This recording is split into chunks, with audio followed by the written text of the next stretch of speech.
ஜெபம் பண்ண கடவோம்.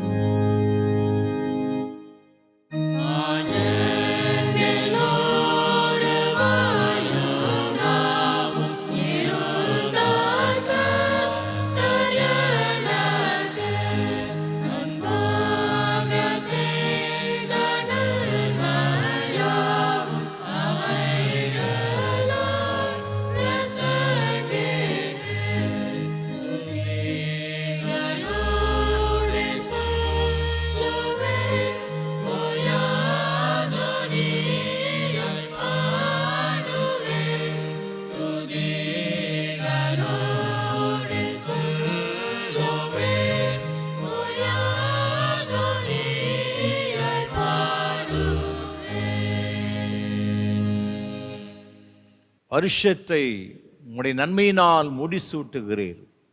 உம்முடைய பாதைகள் நெய்யாய் பொழிகிறது. நீங்கள் எதிர்பார்த்திருக்கும் முடிவை உங்களுக்கு கொடுக்கும்படிக்கு நான் உங்கள் பேரில் நினைத்திருக்கிற நினைவுகளை அறிவேன் என்று கர்த்தர் சொல்லுகிறார். அவைகள் தீமைக்கல்ல, சமாதானத்துக்கு ஏதுவான நினைவுகளே. மகா பரிசுத்தமும் அன்பும் கிருபைகளும் நிறைந்த எங்கள் பரலோக பிதாவே, இந்த ஆசீர்வாதமான மனமகிழ்ச்சி நாளின் காலை ஆராதனை வேலைக்காக நன்றி செலுத்துகிறோம்.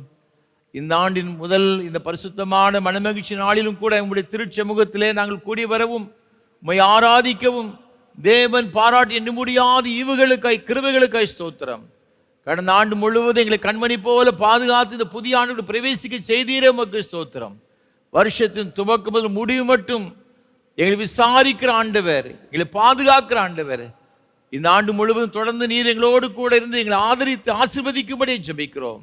இந்த ஆராதனை வேளையில் உங்களுடைய தெய்வீக பிரசன்னம் கிருபை எங்களோடு கூட இருந்து அப்பத்தை பிட்கையில் தம்மை வெளிப்படுத்தி உங்களுடைய அன்பினால் எங்கள் ஒவ்வொருவரை நிறைத்து இந்த ஆராதனைகளுக்கு ஆசீர்வாதமாக்கி தர வேண்டும் என்று மீட்பர் இயேசு கிறிஸ்துவின் பரிசுத்த நாமத்தில் ஜெபிக்கிறோம் தூய பிதாவே, ஆமென். ஆராதனைக்கு ஆரம்பமாக ஆண்டோடைய பரிசுத்த நாமத்துக்கு மகிமை உண்டாக. கீதம் 397, பாமாலை 253 பாடுவோம். கத்தாவே யுக யுகமாய் எம் துணையாயினீர். கீதம் 397, பாமாலை 253 பாடுவோம்.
நின்றபடியே பிரார்த்தனை செய்வோமாக.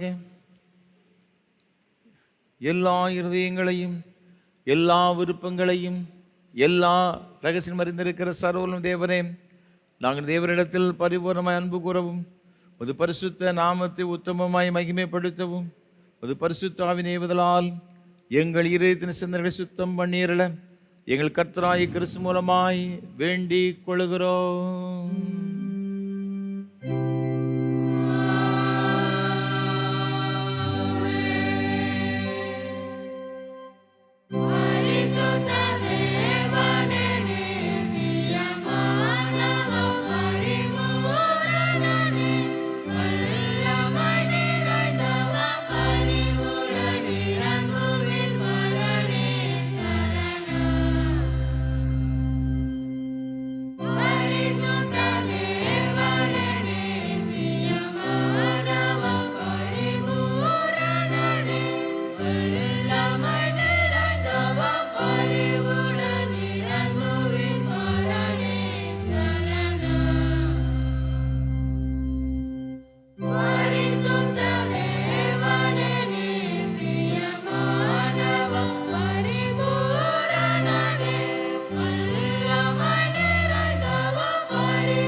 நம்முடைய கர்த்தராயிருக்கிற இயேசு கிறிஸ்துவதாவது, நம்முடைய தேவனாகிய கர்த்தர் ஒருவரே கர்த்தர்.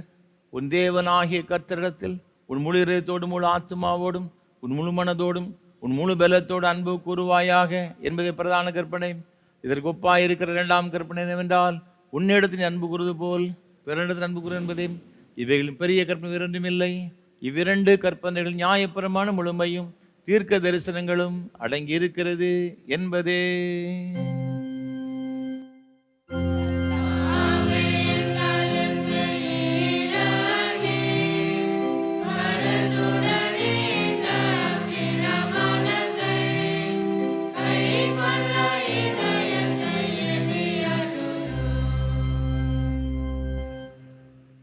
பிரியமானவர்களே, நாம் இப்பொழுது தேவனுடைய மகா பரிசுத்த வசனத்தை கேட்கவும் ஆண்டவருடைய சரீரத்தையும் இரத்தத்தையும் பெற்றுக்கொள்ளவும் இங்கே கூடி வந்திருக்கிறோம். உத்தம மனஸ்தாபத்தோடும் உண்மையான விசுவாசத்தோடும் அவரது கிட்டிச் செல்வதற்காக தேவனுடைய கிருபையை தேடி முழங்கால் படியிட்டு மௌனமாக நம்மை நாமே சோதித்தறிவோமாக. ஜெபம் செய்வோம். உங்கள் பாவங்கள் நிமித்தம் முழு இருதயத்தோடு உண்மையாய் மனசாபப்பட்டு பிறரிடத்து அன்பும் சிநேகமாயிருந்து இனி தேவனுடைய கற்பனைகளை கைக்கொண்டு புதிதாக்கப்பட்டவர்களாக அவருடைய பரிசுத்த மார்க்கத்தில் நடப்போம் என்று தீர்மானத்தில் நீங்கள் நமது ஆண்டவர் இயேசு கிறிஸ்துவின் மூலமாய் சர்வ வல்லமையுள்ள கடவுளோடு ஒப்புரவாகும்படி உங்கள் பாவங்களை மனத்தாழ்மையாய் அறிக்கையிடுங்கள். மனதுருக்கத்தின் ஆண்டவரே, மனதுருக்கத்தின் ஆண்டவரே, உமக்கு விரோதமாகவும் சகோதர விரோதமாகவும் பாவம் செய்திலும் நற்கிடுகிறோம். கிறிஸ்துவின் நாமத்தை சொல்லியும் தீமையை விட்டு விடவில்லை. இயேசு கிறிஸ்து காட்டிய நீதி வழியில் உண்மை நாங்கள் உண்மையாய் பின்பற்றவில்லை. உடைய விடுதலை அருள்படியில் இவ்விலையும் ஓடு நாங்கள் சேர்ந்து செயலாற்றவில்லை என்று அறிக்கையிடுகிறோம். கிருபை நிறைந்த ஆண்டவரே, உடைய இந்த இரக்கத்தினால் பாவம் வரைகளை சுடுகிறேன். பரிசுத்தாவினால் விடுதலை பெறும் புது ஜீவனுள்ளவர்களாய் வாழும் உம்மோடும் சக மனிதரோடும் சமாதானத்தோடு வாழும் அருள் புரிந்தரும். ஆமென். இயேசு கிறிஸ்துவின் மூலமாக கடவுள் உண்மையாய் மனம் திரும்புகிற யாவருக்கும் அருளப்படுகிற கிருபை நிறைந்த தேவசனத்தை கேளுங்கள். நான் அவர்கள் அக்கிரமத்தை மன்னித்து அவர்கள் பாவங்களை இனி நினையாதிருப்பேன். வருத்தப்பட்டு பாரம் சுமக்கிறவர்களே, நீங்கள் எல்லாரும் என்னிடத்தில் வாருங்கள், நான் உங்களுக்கு இளைப்பாறுதல் தருவேன். பாவிகளை ரட்சிக்க கிறிஸ்து இயேசு உலகத்தில் வந்தார் வார்த்தை உண்மையும் எல்லா அங்கீகரிப்புக்கும் பாத்திரமானது. நம்முடைய பரமபிதாவாகிய சர்வ வல்லமையுள்ள கடவுள் உத்தம மனஸ்தாபத்தோடும் உண்மையான விசுவாசத்தோடும் தம்முடைய மனம் திரும்பி தம்முடைய சகோதரர் சகோதரிகள் குற்றங்கள் மன்னிக்கிற யாவருக்கும் பாவம் மன்னிப்பு அருள் செய்வோம் என்று மிகுந்த இரக்கமாக வாக்குத்தம் செய்திருக்கிறார். அவர் நம்முடைய கர்த்தராய் இருக்கிற இயேசு கிறிஸ்து நிமித்தம் உங்களுக்கு இறங்கி உங்கள் பாவங்கள் எல்லாவற்றையும் மன்னித்து அவையிலிருந்து விடுதலையாக்கி சகல நன்மையிலும் உங்களை உறுதிப்படுத்தி நிலைநிறுத்தி உனித்தி ஜீவகரையில் சேர்ப்பாராக.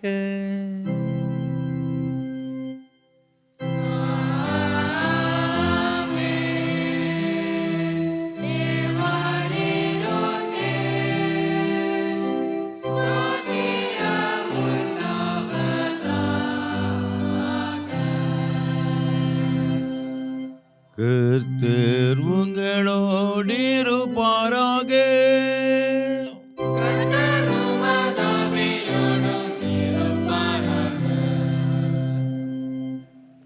ஜெபம் பண்ண கடவோம். நித்திய கடவுளே, முதடியாராய் எங்களை இந்த புது வருஷத்தை காண செய்த ஆண்டவரே, கடந்த காலத்தில் எங்களிடத்தில் காணப்பட்ட மீறல்களை எல்லாம் மன்னித்து எங்கள் வாழ்நாளெல்லாம் கிருபையாய் எங்களோடு நிலைத்திருக்க வேண்டும் என்று இளாண்டவர் இயேசு கிறிஸ்துவின் மூலமாய் தாழ்மையோடு வேண்டிக் கொள்கிறோம்.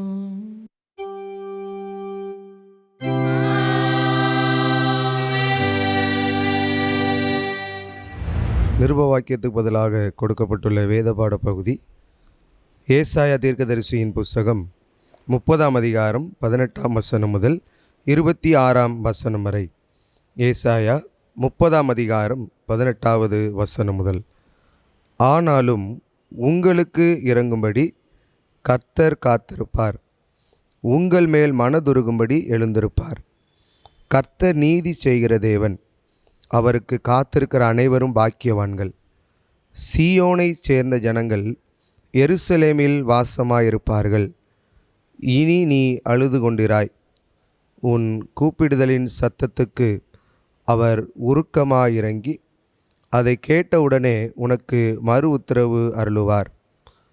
ஆண்டவர் உங்களுக்கு துன்பத்தின் அப்பத்தையும் உபத்திரவத்தின் தண்ணீரையும் கொடுத்தாலும் உன் போதகர்கள் இனி ஒருபோதும் மறைந்திருக்க மாட்டார்கள்.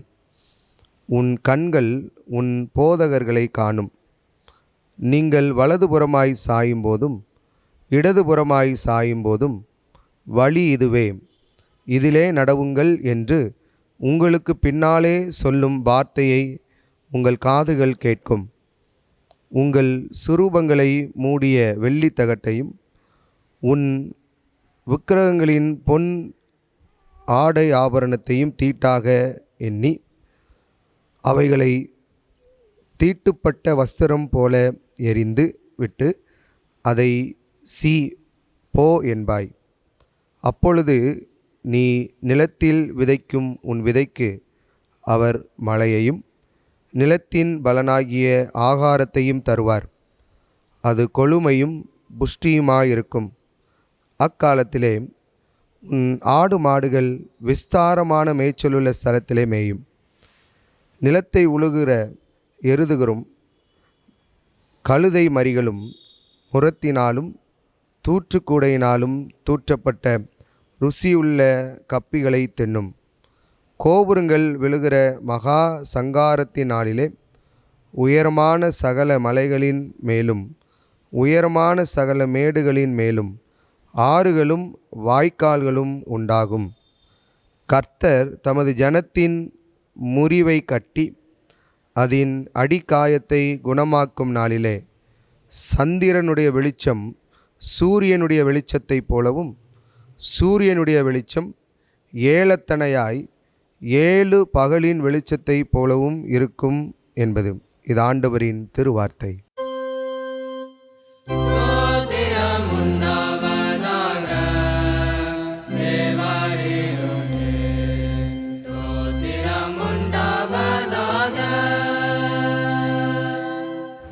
பரிசுத்த சுவிசேஷ வாக்கியம் பரிசுத்த லூக்கா எழுதின நற்செய்தி நூல் 18ஆம் அதிகாரம் 1ஆம் வசனம் முதல் 8ஆம் வசனம் வரை அடங்கியிருக்கிற தேவனுடைய வார்த்தையை கேளுங்கள். பரிசுத்த லூக்கா எழுதின நற்செய்தி நூல் 18ஆம் அதிகாரம் 1ஆம் வசனம் முதல். சோர்ந்து போகாமல் எப்பொழுதும் ஜெபம் பண்ண வேண்டும் என்பதை குறித்து அவர்களுக்கு இயேசு ஒரு உவமையை சொன்னார். ஒரு பட்டணத்திலே ஒரு நியாயாதிபதி இருந்தான். அவன் தேவனுக்கு பயப்படாதவனும் மனுஷரை மதியாதவனுமாய் இருந்தான். அந்த பட்டணத்திலே ஒரு விதவையும் இருந்தாள். அவள் அவனிடத்தில் போய், எனக்கும் என் எதிராளிக்கும் இருக்கிற காரியத்தில் எனக்கு நியாயம் செய்ய வேண்டும் என்று விண்ணப்பம் பண்ணினாள். வெகு நாள் வரைக்கும் அவனுக்கு மனதில்லாதிருந்தது. பின்பு அவன், நான் தேவனுக்கு பயப்படாமலும் மனுஷரை மதியாமலும் இருந்தும் இந்த விதவை என்னை எப்பொழுதும் தொந்தரவு செய்கிறபடியினால் இவள் அடிக்கடி வந்து என்னை அலட்டாதபடி இவளுக்கு நியாயம் செய்ய வேண்டும் என்று தனக்குள்ளே சொல்லி கொண்டான் என்றார். பின்னும் கர்த்தர் அவளை நோக்கி, அநீதியுள்ள அந்த நியாயாதிபதி சொன்னதை சிந்தித்து பாருங்கள். அந்தபடியே தேவன் தம்மை நோக்கி இரவும் பகலும் கூப்பிடுகிறவர்களாகிய தம்மால் தெரிந்து கொள்ளப்பட்டவர்களின் விஷயத்தில் நீடிய பொறுமை உள்ளவராயிருந்து அவர்களுக்கு நியாயம் செய்யாமல் இருப்பாரோ? சீக்கிரத்திலே அவருக்கு நியாயம் செய்வார் என்று உங்களுக்கு சொல்லுகிறேன். ஆகிலும் மனுஷகுமாரன் வரும்போது பூமியில் விசுவாசத்தை காண்பாரோ என்றார் என்பது. இது கிறிஸ்துவின் நற்செய்தி.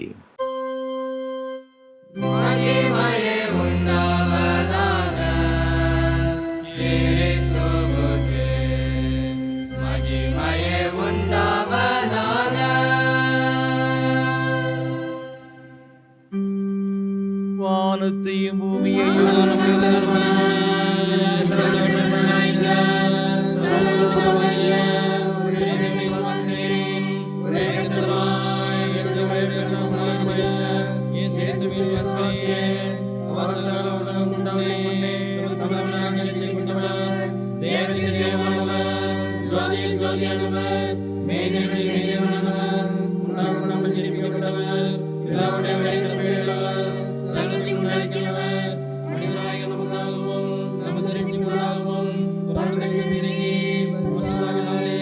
கண்ணிகள்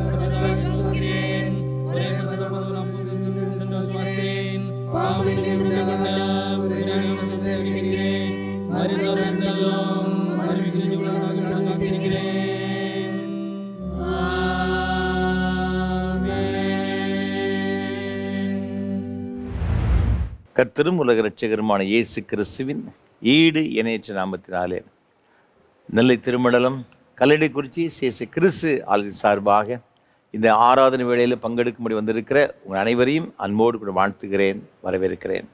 ஆண்டுடைய கிருபையும் ஆசீர்வாதமும் உங்களோடு கூட எப்பொழுதும் நிலைத்திருப்பதாக. 2026 ஆண்டின் இந்த பரிசுத்தமான ஞாயிறு ஆராதனையிலே உங்களோடு கூட சேர்ந்து கர்த்தரை ஆராதிப்பன மிகுந்த மகிழ்ச்சி அடைகிறேன். கர்த்தரை துதிக்கிறேன், ஸ்தோத்திரிக்கிறேன். இந்த ஆண்டு முழுவதும் கர்த்தர் நம்மோடு கூட இருந்து நம்முடைய தனிப்பட்ட எல்லா தேவையும் சந்தித்து ஒரு குறைவில்லாதபடிக்கு ஆண்டவர் நடத்தி ஆசீர்வதிப்பாராக. விசேஷமாக ஒவ்வொரு வாரமும் உங்களோடு கூட சேர்ந்து கர்த்தரை ஆராதிக்கும்படியாக இந்த நல்ல ஒரு பெரிய வாய்ப்பை நமக்கு தந்து கொண்டு வருகிற நம்முடைய அன்பிற்கும் மரியாதைக்கும் ஒரு அருமையான சாது சுந்தர் செல்வராஜ் ஐயா அவர்களுக்காக ஆண்டவரை துதிக்கிறேன், ஸ்தோத்திரிக்கிறேன். ஆண்டவருடைய பெரிய கிருபையினால் ஐயா அவர்கள் நடத்தி கொண்டு வருகிற இந்த ஏஞ்சல் தொலைக்காட்சி ஊழியங்கள் 20வது ஆண்டை நிறைவு செய்கிறது நான் மிகுந்த மகிழ்ச்சி அடைகிறேன். இன்றைக்கு கிறிஸ்தவ உலகில் ஏராளமான தொலைக்காட்சிகள் இருந்த பொழுதும் கூட ஆண்டவருடைய ரட்சிப்பை மாத்திரமல்ல, ஆண்டவருடைய வருகைக்கு ஜனங்களை ஆயத்தப்படுத்த வேண்டும் என்ற ஒரு பெரிய தரிசனத்தோடு கூட செயல்பட்டு வருகிற நம்முடைய ஏஞ்சல் தொலைக்காட்சிக்காக ஆண்டவர் அதிகமாய் துதிக்கிறேன். கர்த்தர் இந்த உன்னதமான ஊழியத்தை நம்முடைய அன்புக்குரிய ஐயா சாது ஐயா அவருடைய கரத்தில் கொடுத்தார்கள். அவர் மிகுந்த ஜெபத்தோடும் அதிக பிரயாசத்தோடும் இந்த ஊழியங்களை செய்து கொண்டு வருகிறார்கள். அவர்களுக்காக நம்முடைய தனி ஜெபங்களிலே, குடும்ப ஜெபங்களிலே அதிகமாக ஜெபிப்போம். இந்த ஏஞ்சல் தொலைக்காட்சி மூலமாக உலகமெங்கும் உள்ள மக்கள் ஆண்டுடைய வருகையில் பங்கு பெறும்படி என கிருபைகளை தேவன் கொடுக்கும்படியாக, அதற்காக தேவன் சாதை அவர்களையும் இந்த ஊழியங்களையும் கர்த்தர் பயன்படுத்தும்படியாக நாம் ஜெபிப்போம். அதோடு கூட அவர் செய்து கொண்ட இயேசு ஊழியங்களையும் ஆண்டவர் தாமே அபரிவிதமாக ஆசீர்வதிப்பாராக. ஒவ்வொரு வாரமும் இந்த ஊழியங்களை நாங்கள் மிகுந்த ஜெபத்தோடும் அதிக பிரயாசத்தோடும் உங்களுக்கு வழங்கி கொண்டு வருகிறோம். தொடர்ந்து எங்களுக்காக என்னோடு கூட இந்த ஊழியங்களை செய்து கொண்டு வருகிற ஒவ்வொரு கர்த்தருடைய பிள்ளைகளுக்காக விசேஷமாக ஜெபிக்க உங்களை அன்போடு நான் கேட்டுக்கொள்கிறேன். தொடர்ந்து வருகிற ஆண்டு முழுவதும் ஆண்டவருடைய கிருபையினால் இந்த ஊழியம் மிக சிறப்பாக நடைபெறும். இதனுடைய எல்லா தேவையும் சந்திக்கப்படும்படியாக அதிகமாக ஜெபிக்க அன்போடு நான் கேட்டுக்கொள்கிறேன். இந்த ஆராதனை வேளை ஒளிப்பதிவு செய்வதற்கு ஏராளமான தேவைகள் உண்டு. கர்த்தர் உங்கள் உள்ளத்தை எவ்வாறு சொன்னால் நீங்கள் மனமு வந்து தாராளமாக தாங்க முன் வரலாம். நிச்சயமாகவே அதனுடைய பலனை இம்மையிலும் மறுமையிலும் 1000 பெற்றுக்கொள்வீர்கள் என்பதில் சந்தேகம் கிடையாது.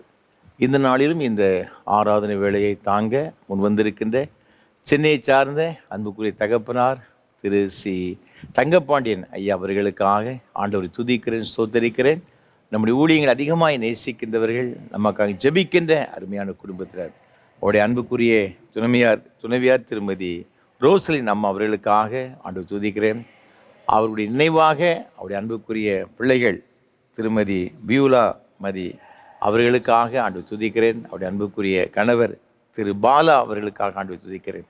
தேவன் அவர்களுக்கு கொடுத்த அருமையான 2 பிள்ளைகளுக்காக தி ஜஸ்வின் ரோஷ்வின் அவர்களுக்காக ஆண்டவரை துதிக்கிறேன். கர்த்தர் தாமே இந்த கண்மணி பிள்ளைகளை அபரிவிதமாக ஆசீர்வதிப்பாராக. வேத வசனம் சொல்கிறபடியே ஏசாயா தீர்க்க தரிசன புஸ்தகம் 43ஆம் அதிகாரம் முதல் 2 வசனங்களிலே ஆண்டவர் இவ்வாறாக சொல்லுகிறார். பயப்படாதே, உன்னை மீட்டு கொண்டேன், உன்னை பெயர் சொல்லி அழைத்தேன், நீ என்னுடையவன். நீ தண்ணீர்களை கடக்கும்போது நான் உன்னோடு இருப்பேன், நீ ஆறுகளை கடக்கும்போது அவைகள் உன்மேல் புரளுவதில்லை, நீ அக்கினியில் நடக்கும்போது வேகாதிருப்பாய், அக்கினி ஜுவாலை உன் பேரில் பற்றாது என்ற ஆண்டவர் கொடுத்த வார்த்தையின்படி கர்த்தர் தாமே தர்மையான குடும்பத்தின் பிள்ளைகளோடு கூட இருந்து அவர் செய்கிற உன்னதமான பணிகளை ஆண்டவர் ஆசீர்வதித்து இதிலும் பெரிதானவளை காண்பாய் என்ற வார்த்தையின்படி மென்மேலும் ஆண்டவர் உயர்வை கொடுத்து தேவன் கொடுத்த 2 பிள்ளைகளையும் அபரிவிதமாய் ஆசீர்வதிப்பாராக. விசேஷமாக அன்புக்குரிய தகப்பனாருக்கு வேண்டிய எல்லா நல்ல சுகத்தையும் பலத்தையும் நீடிய சுக வாழ்வையும் கர்த்தர் கொடுத்து நடத்துவாராக. அது மாத்திரமல்ல, இந்த ஊழியங்களுக்காய் பல வகையிலே உதவி செய்கிறவங்க எல்லாருக்காகவும் ஆண்டை துதிக்கிறேன். கடந்த ஆண்டு முழுவதும் உங்களை அநேகர் இதற்காக உதவி செய்திருக்கிறீர்கள். நிச்சயமாய் அதோடைய பலனை நீங்கள் பெற்றுக்கொள்வீர்கள் என்பது சந்தேகம் கிடையாது.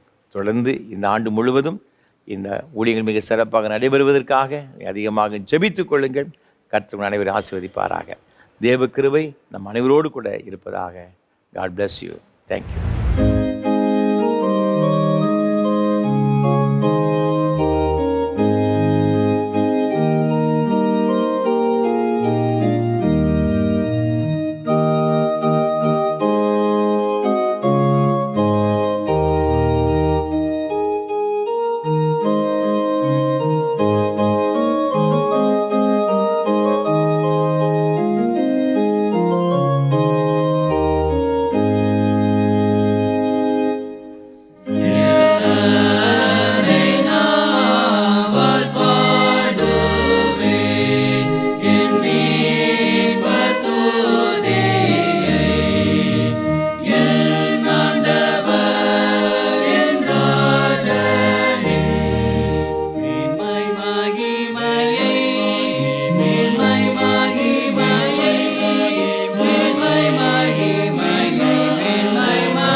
தொடர்ந்து கர்த்தர் நம்மோடு கூட பேசும்படியாக நம்ம எல்லாரும் ஆண்டவர் நோக்கி நாம் ஜெபம் செய்வோம். நேசிக்க நல்ல தகப்பனே, இந்த ஆசீர்வாதமான இந்த ஆண்டின் முதல் இந்த பரிசுத்தமான மனமகிழ்ச்சி நாளின் கால வேளையில் உங்களுடைய வார்த்தைகளை கேட்க எங்களை கொண்டு வந்தீரே உமக்கு ஸ்தோத்திரம். இப்பொழுது எங்களோடு கூட பேசும் இந்த வார்த்தைகள் மூலமாக எங்களை பலப்படுத்தும், ஸ்திரப்படுத்தும், எங்களை ஆசீர்வதியும். என்னை மறைத்து நீர் வெளிப்படும். இயேசு கிறிஸ்துவின் மூலம் ஜெபிக்கிறோம் பரிசுத்த பிதாவே, ஆமென். மீண்டும் உங்கள் யாவரையும் அன்போடு கூட ஆண்டவர் இயேசு கிறிஸ்துவின் நாமத்தினாலே வாழ்த்துகிறேன். இந்த புதிய ஆண்டு எல்லாருக்கும் ஆசீர்வாதமாக இருப்பதாக. இந்த நாளிலும் கூட இந்த ஆண்டு முழுவதும் நம்முடைய ஜீவகாலம் முழுவதும் கர்த்தர் நம்மை பலப்படுத்தும்படியாக, நம்மை ஆசீர்வதிக்கும்படியாக, தியானிக்கும்படியாக தெரிந்து கொண்ட வேத வசனம் ஏசாயா தீர்க்கதரிசி புஸ்தகம் 30ஆம் அதிகாரம் 18ஆம் வசனம். ஆனாலும் உங்களுக்கு இறங்கும்படி கர்த்தர் காத்திருப்பார், உங்கள் மேல் மனதுருகும்படி எழுந்திருப்பார். கர்த்தர் நீதி செய்கிற தேவன், அவருக்கு காத்திருக்கிற அனைவரும் பாக்கியவான்கள். வேத வசனம் சொல்லுகிறது, ஆண்டவே உங்கள் மீது இறங்கும்படியாய் காத்திருப்பாராம், உங்கள் மேல் மனதுருகும்படியாக அவர் எழுந்திருப்பார் என்று சொல்லப்பட்டிருக்கிறது. நீங்களும் நானும் ஆராதிக்கிற ஆண்டவர் அவர் இரக்கமுள்ளவராக, உருக்கமுள்ளவராக மாத்திரமல்ல, நீதி செய்கிறவராக, அவருக்காக அவருடைய சமுத்திரம் காத்திருக்கிற பிள்ளைகள் பாக்கியவான்கள், பாக்கியவதிகள் என்று சொல்லப்பட்டிருக்கிறது. முதல்ல நீங்கள் வாசி பார்க்கும் பொழுது அவர் உங்களுக்கு இரக்கம் செய்யும்படியாக காத்திருப்பாராம். பொதுவாக நம்முடைய வாழ்க்கையில் நம்ம அநேக வேலைகளில் என்ன செய்வோம்னு பார்த்தீங்கன்னா, நிறைய செய்திகளை நம்ம எப்படி கேட்டிருப்போம், ஆண்டவருடைய சமூகத்தில் நீங்கள் காத்திரு ஆசீர்வாதங்களை பெற்றுக்கொள்வீர்கள், ஆண்டவருடைய சமூகத்தில் காத்திரு காத்திரு என்று சொல்லி அநேக வேலைகளில் அநேக செய்திகளை நாம் கேட்டிருக்கிறோம். ஆனால் இந்த வசனத்தில் பாருங்கள், நம்மை ஆசீர்வதிக்கும்படியாக, நம் மீது மனம் இறங்கும்படியாக, மனதுருகும்படியாக அவரே காத்திருக்கிறார் என்று சொல்லப்பட்டிருக்கிறது. 2011ஆம் ஆண்டு தென்கொரிய தேசம் டேகுன்னு சொல்லப்பட்ட ஒரு பகுதியில் உலக அளவிலே ஒரு மாபெரும் ஓட்டப்பந்தய போட்டி ஒன்று நடைபெற்றது. பல நாடுகளை சேர்ந்த ஏராளமான வீரர்கள் அதிலே பங்கு பெறும்படியாக தென்கொரியாவுக்கு வந்திருந்தார்கள். அப்பொழுது ஜாமைக்கா இது தேசத்திலிருந்து இங்கு உசேன் போல்ட் சொல்லப்பட்ட ஒரு இளம் ஓட்டப்பந்தய வீரனும் அதில் பங்கு பெற்றான். அந்த தேசமே அவன் மீது ரொம்ப நம்பிக்கை வைத்திருந்தது. எப்படியும் வெற்றி பெற்று விடுவான், அவன் வேர்ல்ட் ரெக்கார்டை அவன் படைப்பான் என்றெல்லாம் எல்லாரும் எதிர்பார்த்து அவனை அனுப்பினார்கள். ஓட்டப்பந்தயம் எல்லாம் ஆயத்தமான அந்த நாளிலே இந்த உசேன் போல்ட் என்ன செய்தான்னு பார்த்தீங்கன்னா, அந்த ஓட்டப்பந்தய மைதானத்துக்கு வந்திருந்தார். எல்லாரும் வரிசை, பல தேசத்தின் எல்லா வீரர்களும் வரிசையாக இருந்தார்கள். அங்குள்ள ஓட்டப்பந்தயம் ஆரம்பிப்பதற்காக அங்குள்ள ரெஃப்ரி அவர் கையில் ஒரு கன் வச்சிருந்தார். எல்லாரையும் பார்த்து சொன்னார், ரெடி செட் கோ அப்படி சொல்லி கையில் இருக்கிற ரைஃபிளை வச்சு அந்த கன்னை வச்சு ஷூட் பண்ணுவார். அது சத்தம் கேட்ட உடனே வில்லிருந்து புறப்பட்ட ஒரு அம்பை போல் எல்லாரும் சீறி பாய்ந்து ஓடுவாங்க பார்த்துக்கிடுங்க. அதே போல் இந்த ஓட்டப்பந்தயத்தை தொடங்கி வைப்பவர் எல்லாரையும் பார்த்து அந்த ரெடி செட் கோன்னு சொல்லி அந்த ரைஃபிளை ஷூட் பண்ண அந்த நேரத்தில் அது சத்தம் கேட்பதற்கு ஒரு 2 செகண்டுக்கு முன்னால், இல்லை 1 செகண்டுக்கு முன்னால் இந்த ஓட்டப்பந்தய வீரன் உசேன் போல்ட்னு சொல்லப்பட்ட இந்த இளம் விளையாட்டு வீரன் சற்று என்ன செய்தான்னா, சத்தம் கேட்பதற்கு முன்பாக ஓடிவிட்டான். 1 செகண்டுக்கு முன்னால் தான். என்ன ஆச்சுன்னு பார்த்தீங்கன்னா, அது ஓட்டப்பந்தயத்தினுடைய விதிகளின்படி அவன் தகுதி நீக்கம் செய்யப்பட்டான். மிகுந்த வேதனை, தேசமே அவமானத்தால் நிறைந்தது. ஒரு தேசத்திலிருந்து ஒரு பெரிய வீரனை அனுப்பியிருக்கிறோம், இவன் அந்த ஓட்டப்பந்தயத்தில் ஃபவுலான நிமித்தமாக அவன் என்ன செய்தான், ஓட்டப்பந்தயத்தை விட தகுதி நீக்கம் செய்யப்பட்டு விட்டான். எல்லாரும் சொன்னாங்க, ரொம்ப கிரிட்டிசிசம் பண்ணாங்க, இவன் ஒரு அவசர புத்திக்காரன், இவனுக்கு திமிரு ஜாஸ்தி, இவனுக்கு ஆணவம் ஜாஸ்தி, இவனெல்லாம் சாம்பியன் ஆகவே முடியாது என்று சொல்லி அவனை எப்படிலாம் வசைப்பாட வேண்டுமோ எல்லாரும் அவனை திட்டி தீர்த்து விட்டார்கள். அவன் ரொம்ப அமைதியாகி விட்டான். அவனுக்கு மிகுந்த வேதனை தான், மிகுந்த வேதனை தான். அவன் எந்த ஒரு பப்ளிக் மீடியாவையும் போய் அதற்காக இப்போ மறுப்பு தெரிவிக்கவோ வேறு எதுவும் செய்யலை, அமைதியாக இருந்து விட்டான். ஆனால் அவனுக்கு ஒரே ஒரு எண்ணம், I believe God has a plan for me. அவன் சொன்ன ஒரு வார்த்தை, நான் நம்புகிறேன், என்னை குறித்து தேவன் ஒரு திட்டம் வைத்திருக்கிறார், அது நிறைவேறும்.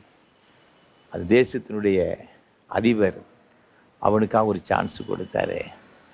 இனி அவ்வளவுதான், இனி அவனால் ஒன்றும் செய்ய முடியாது, சாதிக்க முடியாதுன்னு சொல்லி எல்லாரும் சொன்ன சூழ்நிலையில் தேசம் மாத்திரம் அந்த அதிபர் மீண்டும் ஒரு சான்ஸ் கொடுப்போம், அவன் செய்த இந்த தவறை அவன் சரி செய்து மீண்டும் ஓடட்டும் என்று சொல்லி மீண்டும் ஓராண்டு காலங்கள் என்ன செய்தாங்கன்னா காத்திருந்தாங்க. 2012ஆம் ஆண்டு மீண்டும் லண்டன் பட்டணத்தில், இங்கிலாந்து தேசத்தில் ஒலிம்பிக் போட்டி நடைபெற்றது. மீண்டும் ஜாமைக்காவிலிருந்து இந்த உசேன் போல்ட் பங்கு பெறும்படி வந்திருந்தான். ஓராண்டு காலத்தில் அவன் அதிகமாக உழைத்தான், தன்னை தயார்படுத்தினான், எந்தெந்த காரியத்தில் அவன் தவறு செய்தான் எல்லாவற்றையும் அவன் தெரிவித்து கொண்டான். இப்போ போய் அந்த ஓட்டப்பந்தயத்தில் போய் இருக்கிறான். என்ன ஆச்சரியம் தெரியுமா, அந்த 100 மீட்டர் ஓட்டப்பந்தயத்தில் ஓட ஆரம்பித்த உடனே அதற்கு முந்திய சாதனை படைத்த எல்லாரையும் காட்டிலும் வேகமாக ஓடி உலக சாதனை படைத்தானாம். யாரெல்லாம் அவனை வசைப்பாடினார்களோ, திட்டி தீர்த்தார்களோ, இப்பொழுது ஆகோ ஓகோ என்று புகழ ஆரம்பித்து விட்டார்கள். அந்த தேசத்துக்கு ஒரு பெரிய மகிழ்ச்சி. தேசத்தின் அதிபதிக்கு பெரிய மகிழ்ச்சி. ஓராண்டு காலம் அவனுக்காக காலம் தாழ்த்து நிமித்தமாக, பொறுமையோடு காத்திருந்த நிமித்தமாக மீண்டும் ஒரு உலக சாதனையை அவன் படைத்தான். அன்பான ஆண்டுடைய பிள்ளைகளே, ஆண்டவராக இருக்கிற கர்த்தரும் அப்படித்தான். நம்முடைய வாழ்க்கையில் நாம் ஆசீர்வாதங்களை பெற்றுக்கொள்ளும்படியாக நம் மீது மிகுந்த அவர் அக்கறை உடையவராக, அன்பு உடையவராக, இரக்கம் நிறைந்தவராக இருக்கிறார். இங்கே நாம் பார்க்கிறோம், கர்த்தர் உங்களுக்கு இறங்கும்படி காத்திருப்பாராம், உங்கள் மேல் மனதுருகும்படி அவர் எழுந்திருப்பாராம். இங்கு நாம் வேதத்தில் வாசித்து பார்க்கணும், காத்திருக்கிறார் என்ற எபிரேய பதத்துக்கு எகக்கே என்று சொல்லுகிறார்கள். அதற்கு என்ன பொருள் அப்படின்னு பார்த்தீங்கன்னா, இந்த காத்திருக்கிறது என்பது என்ன அப்படின்னு பார்த்தீங்கன்னா, நமக்கு ஏதாவது ஒரு வகையில் ஒரு ஆசீர்வாதத்தை கொடுக்கணும், ஒரு நன்மையை கொடுக்கணும் என்ற ஒரு ரீதியில் தான் பொறுமையோடு கூட காத்திருக்கிறாங்க. இந்த அதிகாரத்தை நீங்கள் வாசித்து பார்த்தீங்கன்னா, ஏன் ஆண்டவர் சொல்கிறாரு அப்படின்னு நீங்கள் பார்த்தீங்கன்னா, இந்த 30ஆம் அதிகாரம் முழுவதுமாக முதல் 17 வசனங்கள் வாசித்து பார்க்கும் பொழுது, கிறிஸ்து பிறப்பதற்கு 740 ஆண்டுகளுக்கு முன்பாக, கிட்டத்தட்ட 8ஆம் நூற்றாண்டிலே யூதாவின் ராஜாக்கள் அரசாட்சி செய்யும் பொழுது அசீரிய தேசத்து நிமித்தமாக பல வகையான படையெடுப்புகள், அச்சுறுத்துதல் இந்த யூத தேசத்துக்கு இருந்துச்சு. அதெல்லாம் ஒரு பெரிய வல்லரசை போன்ற ஒரு பெரிய நாடுகள். இது ஒரு குட்டி நாடு, யூத நாடு. அப்போ என்ன செய்வாங்கன்னு பார்த்தீங்கன்னா, இப்படி ஒரு தன்னை விட ஒரு பெரிய ஒரு தேசத்திலிருந்து படையெடுத்து வரும்பொழுது பக்கத்தில் ஏதாவது ஒரு நாடு இருக்கும் என்று சொன்னால் அதோடு கூட என்ன சொன்ன கூட்டணி வைத்து கொண்டு அவர்களுக்கு தேவையான ஏதாவது பண உதவி செய்து 50,000மோ 1,00,000மோ வீரர்களை அழைத்து கொண்டு வந்து சேர்ந்து என்ன செய்வாங்கன்னா கூட்டாக இருந்து எதிரியோடு கூட போர் செய்வார்கள். அப்படி தான் இந்த அசீரியர்கள் படையெடுத்து வந்த உடனே இந்த யூதாவின் ராஜா மற்றும் அமைச்சர்களை என்ன செய்தாங்கன்னு பார்த்தீங்கன்னா, எகிப்தில் உள்ள பார்வோன்ட்ட போய் படைகளை அனுப்பும்படியாக, கூலி பொருத்தும்படியாக பேச்சுவார்த்தைகள் நடைபெறுகிறது. யூதாவில் ஒரு கூட்ட ஜனங்கள் நம்ம பார்வோன்ட்டு போய் இந்த படைகளை நாம் கேட்டு வாங்கும் என்று சொல்லி கொண்டிருக்கிறாங்க. ஆனால் ஆண்டவருடைய விருப்பம் என்ன அப்படின்னு பார்த்தீங்கன்னா, நீங்கள் எகிப்துக்கு எக்காரணம் கொண்டு என்ன செய்யக்கூடாது, நான் போகக்கூடாது. நீங்கள் என் மேலே நம்பிக்கை இல்லாமல் நீங்கள் எகிப்துக்கு போகிறது எனக்கு விருப்பம் கிடையாது. இது தேவன் விரும்பாத ஒரு காரியம் என்று இந்த அதிகாரத்தில் நம்ம பார்க்கலாம். ஆண்டவராக இருக்கிற கர்த்தர் இஸ்ரவேல் ஜனங்களை எகிப்திலிருந்து கொண்டு வரும் பொழுது, நீங்கள் யாத்திராகமம் புஸ்தகம் 14ஆம் அதிகாரம் 13, 14 ஆகிய வசனங்களிலே இன்று கண்ட எகிப்தினை ஒரு நாளும் காண மாட்டா என்று சொல்கிறதை பார்க்கிறோம். எப்பொழுதுமே கர்த்தர் எகிப்திற்கு ஜனங்கள் செல்வதை விரும்பதே கிடையாது. ஈசாக்கின் காலத்தில் பஞ்சம் வந்த பொழுது கூட எகிப்திற்கு போகலாமா என்று நினைத்து கொண்டு இருந்த பொழுது கூட கர்த்தர் நீ போகண்டாம் அப்படின்னு அவன் சொல்லுகிறதை நாம் பார்க்கிறோம். உபாகமம் புஸ்தகம் 17ஆம் அதிகாரம் 16ஆம் வசனம், எரேமியா 42, 19 ஆகிய வசனங்களிலே நீங்கள் எகிப்திற்கு போகாதிருங்கள் என்று ஆண்டவர் சொல்லுகின்றதை பார்க்கிறோம். எகிப்து ஒரு அடிமைத்தன வீடு என்று வேதத்தில் சொல்லப்பட்டிருக்கிறது. அது மாம்சத்திற்கு ஒப்பாக சொல்லப்பட்டிருக்கிறது. அது தேவனுக்கு எதிராக செயல்படுகின்ற ஒரு காரியம் என்று வேதத்தில் சொல்லப்பட்டிருக்கிறது. ஆகவே ஆண்டவர் அதை ஒரு நாளும் அதை என்ன அனுமதிக்கிறது கிடையாது. அவர் சொல்கிறாரு, நீங்கள் ஏன் எகிப்துக்கு போகிறீங்க? அப்படி சென்றால் இங்கே 7ஆம் வசனம் சொல்லுகிறது, எகிப்தியர் சகாயம் பண்ணுவது வியர்த்தமும் வீணுமாம், ஆகிய சும்மா இருப்பதே அவர்களுக்கு பலன் என்று அதற்கு கூறு என்கிற என்பதாக வேதம் சொல்லுகிறது. ஆக போகிறது அவங்க அது வீணான ஒரு காரியம் என்று ஆண்டவர் சொல்லுகிறாரு. நீங்கள் வேதத்தை தொடர்ந்து வாசித்து பார்க்கும் பொழுது 9ஆம் வசனத்தில் இது யூதா ஜனங்களை பற்றி ஆண்டவர் சொல்கிறாரு, இவர்கள் கலகமுள்ள ஜனங்களும் பொய் பேசுகிற பிள்ளைகளும் கர்த்தருடைய வேதத்தை கேட்க மனதில்லாத புத்திரருமாக இருக்கிறார்கள். யார் எகிப்துக்கு போகணும் அப்படின்னு சொல்லணும்னு பார்த்தீங்கன்னா, கலகக்காரர்கள், பொய் பேசுகிறவர்கள், வேதத்தை கேட்க மனசில்லாதவங்க தான் இந்த மாதிரி காரியத்தெல்லாம் செய்து கொண்டு இருக்கிறதாக வேதம் சொல்லப்பட்டிருக்கிறது. அப்படி சொல்றாரு, எகிப்துக்கு போகாமல் மீண்டும் மனம் திரும்பி அவர் வந்திருந்தால் நான் அவர்களை ஆசீர்வதிப்பேன். நீங்கள் 15ஆம் வசனத்தை வாசித்து பாருங்கள், நீங்கள் மனம் திரும்பி அமர்ந்திருந்தால் ரட்சிக்கப்படுவீர்கள், அமெரிக்கையும் நம்பிக்கையுமே உங்கள் பலனாயிருக்கும் என்று இஸ்ரவேலின் பரிசுத்தராக இருக்கிற கர்த்தராகிய தேவன் சொல்லுகிறார். மனம் திரும்பி அமர்ந்திரு, ஆண்டவர் மீது நம்பிக்கை வைத்திருந்தால் அதுதான் உனக்கு பலன். பார்வோனுடைய படைகள் உனக்கு பலன் கிடையாது.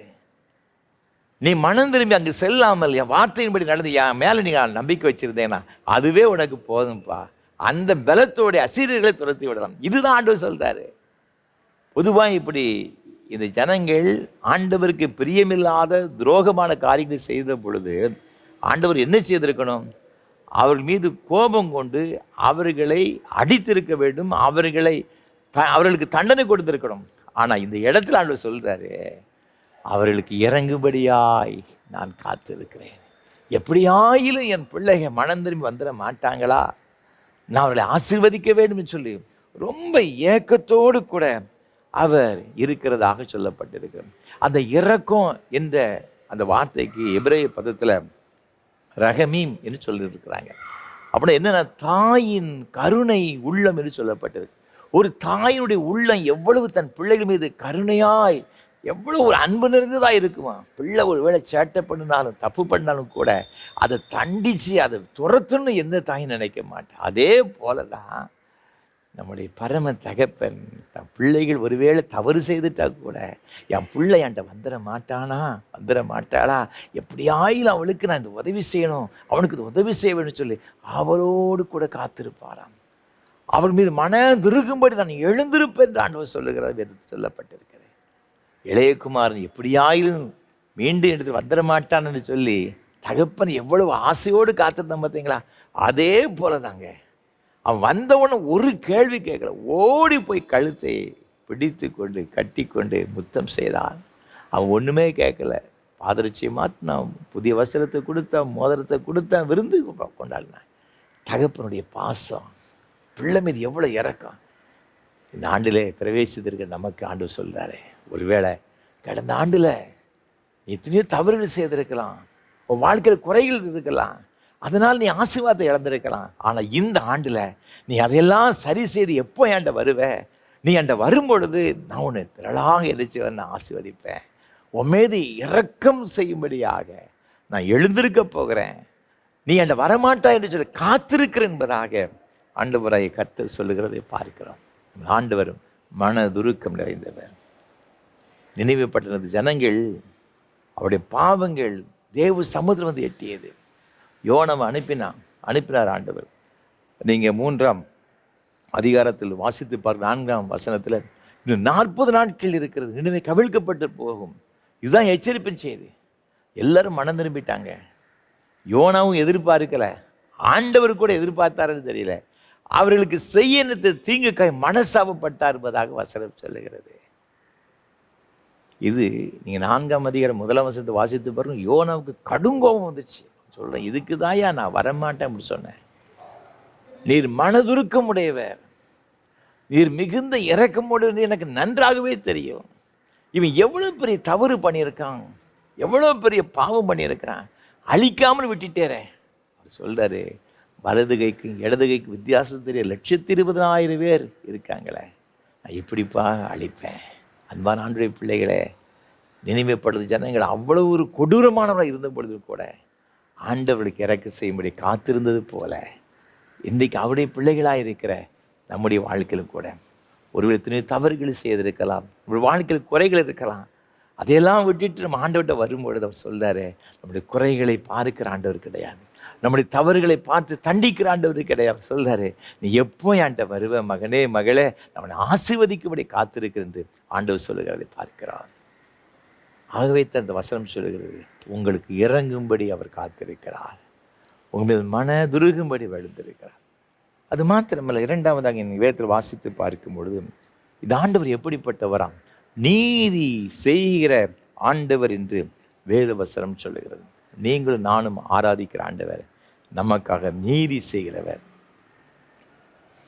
ஆதியாகமம் புத்தகம் 18ஆம் அதிகாரம் 5ஆம் வசனம் சொல்லப்பட்டிருக்கிறது, சர்வலோக நியாயாதிபதி அவர் நீதி செய்யாமல் இருப்பாரோ என்று சொல்லப்பட்டிருக்கிறது. அவர் நீதி நியாயங்கள் செய்கிறவர். உபாகம் 32ஆம் அதிகாரம் 4ஆம் வசனம் சொல்லுகிறது, நீதியும் செமையுமானவர் என்று வேதத்தில் நாம் பார்க்கிறோம். சங்கீதம் 8ஆம் வசனம் சொல்லப்பட்டிருக்கிறது, அவர் சகல ஜனங்களுக்கும் செம்மையாய் நீதி செய்கிறவர் என்று சொல்லப்பட்டிருக்கிறது.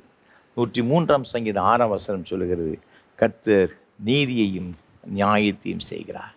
நீங்களும் நான் ஆராதிக்கிற ஆண்டவர், நீதியையும் நியாயத்தையும் செய்கிற ஆண்டவர். சில குடும்பங்களில் எனக்கு நியாயமாக வர வேண்டிய சொத்துக்கள் வரலை, போலீஸ், கோர்ட்டு, கேஸ் என்று சொல்லி அலைந்து அலைந்து ஓடாய் தேய்ந்து போன அநேக நபர்கள் இருக்கத்தான் செய்கிறார்கள். அடு சொல்கிறாரு, நான் உனக்கு நீதி செய்கிறவர், இந்த ஆண்டு நீதி செய்கிற ஒரு ஆண்டாக நான் உனக்கு ஆசீர்வாதமாக்கி தருவேன் என்று சொல்லி ஆண்டவர் சொல்லுகிறார். கவலைப்படாதிருங்கள், கர்த்தர் நமக்கு நீதி செய்கிறவராக இருக்கிறார். வேதத்தில் வாசித்து பார்த்தீங்கன்னா, நம்ம சுவிசேஷ வாக்கியம் வாசிக்க கேட்ட லூக்கா எழுதின சுவிசேஷம் 18ஆம் அதிகாரத்தில் ஒரு அநீதி உள்ள நியாயாதிபதியை குறித்து நம்ம வாசிக்க கேட்டோம். ஒரு ஏழை விதவை அது தனக்கு கிடைக்க வேண்டிய நியாயத்திற்காக எவ்வளவோ பிரயாசப்படுகிற கிடைக்கல. ஆனால் அடிக்கடி போய் அவனை தொந்தரவு செய்த பொழுது, அவன் அநீதி உள்ள நியாயாதிபதியாக இருந்த பொழுதும் கூட அவளுக்கு இரக்கம் செய்கிறதாக வேதத்தில் பார்க்கிறோம். தொடர்ந்து வேதத்தை வாசித்து பார்க்கும் பொழுது 6ஆம் வசனத்தை ஆண்டவர் சொல்கிறாரு, மத்தேயு 18:6, அநீதி உள்ள அந்த நியாயாதிபதி சொன்னதை சிந்தித்து பாருங்கள், அந்தபடியே தேவன் தம்மை நோக்கி இரவும் பகலும் கூப்பிடுவர்களாகிய தம்மால் தெரிந்து கொள்ளப்பட்டவர்கள் விஷயத்தில் நீடிய பொறுமையுள்ளவராயிருந்து அவர்களுக்கு நியாயம் செய்யாமல் இருப்பாரோ என்று சொல்லுகிறதை பார்க்கிறோம். ஆண்டவர் நமக்கு நியாயம் செய்கிற ஒரு ஆண்டவராக இருக்கிறார். நான் ஒரு திருச்சபையில் பணியாற்றி கொண்டிருந்த பொழுது ஒரு அருமையான ஒரு சகோதரி ஒரு நாள் என்னை பார்க்க வந்திருந்தார்கள். அவர்கள் நம்முடைய சபையில் உள்ள ஒரு அருமையான ஊழியம் செய்கிற ஒரு சகோதரி அவளை அழைத்து கொண்டு வந்தாங்க. அவருடைய மகன் ஒரு 11 வயசு இருக்கும், 6ஆம் வகுப்பு படித்து கொண்டு இருக்கிறான். கண்களில் கண்ணீர். ஏம்மா அழுது கொண்டு இருக்கிறீங்க? அவங்க சொன்னாங்க, ஐயா, என் கணவர் இறந்து போனார், எனக்கு ஒரே ஒரு மகன் 11 வயது, அந்த சகோதரிக்கு ஒரு 35-37 வயது இருக்கும் பார்த்துக்கிட்டுங்க. இளம் வயதிலே கணவனை பறிகொடுத்து விட்டார்கள். அவங்க சொன்னாங்க, ஐயா, என் கணவருக்கு முதலாவது ஒரு திருமணம் நடைபெற்றது. திருமணமான சில ஆண்டுகளுக்குள்ளாக அது முதல் மனைவி நான் உன்னோடு கூட வாழ மாட்டேன்னு சொல்லி அவள் வேறொரு மனிதனோடு குடும்பம் நடத்த சென்று விட்டாள். இவர் எவ்வளவோ கூப்பிட்டு பார்த்தார், அவள் வரமாட்டேன்னு சொல்லிவிட்டாள். அது உறவு முறிந்து போய்விட்டது. என்னுடைய கணவர் மத்திய அரசாங்கத்திலே பணி செய்து கொண்டிருக்கின்றார். 2ஆவதாக என்னை திருமணம் செய்து கொண்டார். நாங்கள் குடும்பமாய் சந்தோஷமாக வாழ்ந்து கொண்டு வந்தோம். அவர் ஒரு நாள் பலவீனப்பட்டார். எவ்வளவோ பிரயாசப்பட்டு நாங்கள் டாக்டர்கிட்ட போய் பார்த்தோம். கடைசி மரித்து போனார். இளம் வயதிலே என்னையும் என்னுடைய மகனையும் விட்டு விட்டு அவர் மரித்து போனார். ஐயா, இப்பொழுது பென்ஷன் எனக்கு வந்து கொண்டிருக்கிறது, அதை வைத்து தான் நாங்கள் பிழைப்பு நடத்தி கொண்டிருக்கிறோம். ஆனால் அந்த மனைவி ஓடிப்போனவள் கோர்ட்டில் போய் கேஸ் போட்டாள். அவளுக்கு கொஞ்சம் வசதி இருக்கிறதுயா. ஆகவே அவள் தன்னுடைய கூட்டத்தாரோடு அந்த 2ஆவது கணவரோடு கூட சேர்ந்து பல நபர்களோடு கூட சேர்ந்து கோர்ட்டில் கேஸ் போட்டு என்னுடைய பென்ஷனை அவர்களே ஸ்டாப் பண்ணி விட்டார்கள். வேறு வழி இல்லாமல் நானும் கோர்ட்டு கேஸ் என்று அலைந்து கொண்டிருந்தேன். என்னால் முடிந்த அளவு ஒரு சின்ன ஒரு வக்கீலை பார்த்து நான் என்ன செய்தேன் அந்த கேஸ் நடத்தி கொடுத்தேன். அவள் பணம் வைத்திருந்தபடினால் அவள் நல்ல வக்கீலை பார்த்து மாத்திரமல்ல, நான் பிடித்து எனக்காக வாதாடுகிற வக்கீலுக்கும் அவள் காசு கொடுத்து என்னுடைய கேஸ் எந்த அளவுக்கு தோல்வியடைய முடியுமோ அந்த அளவுக்கு அவள் செய்து விட்டாள். நான் ஏராளமான முறை கோர்ட்டின் படிகளில் ஏறி ஏறி சோர்ந்து போனேன். ஒவ்வொரு முறையும் எனக்கு அந்த இடத்துல எனக்கு பார்த்தீங்கன்னா எனக்கு ஜெயிப்பதற்கான வாய்ப்பு இல்லாதபடிக்கு என்னுடைய எல்லா அந்த மெரிட் பாயிண்ட்ஸ் பூரா குறைந்து கொண்டே வந்துச்சு. மிகுந்த துக்கம். கடைசியில் சொன்னாங்க கோர்ட்டார், நாளைய தினத்தில் ஜட்ஜ்மெண்ட் சொன்னாங்க.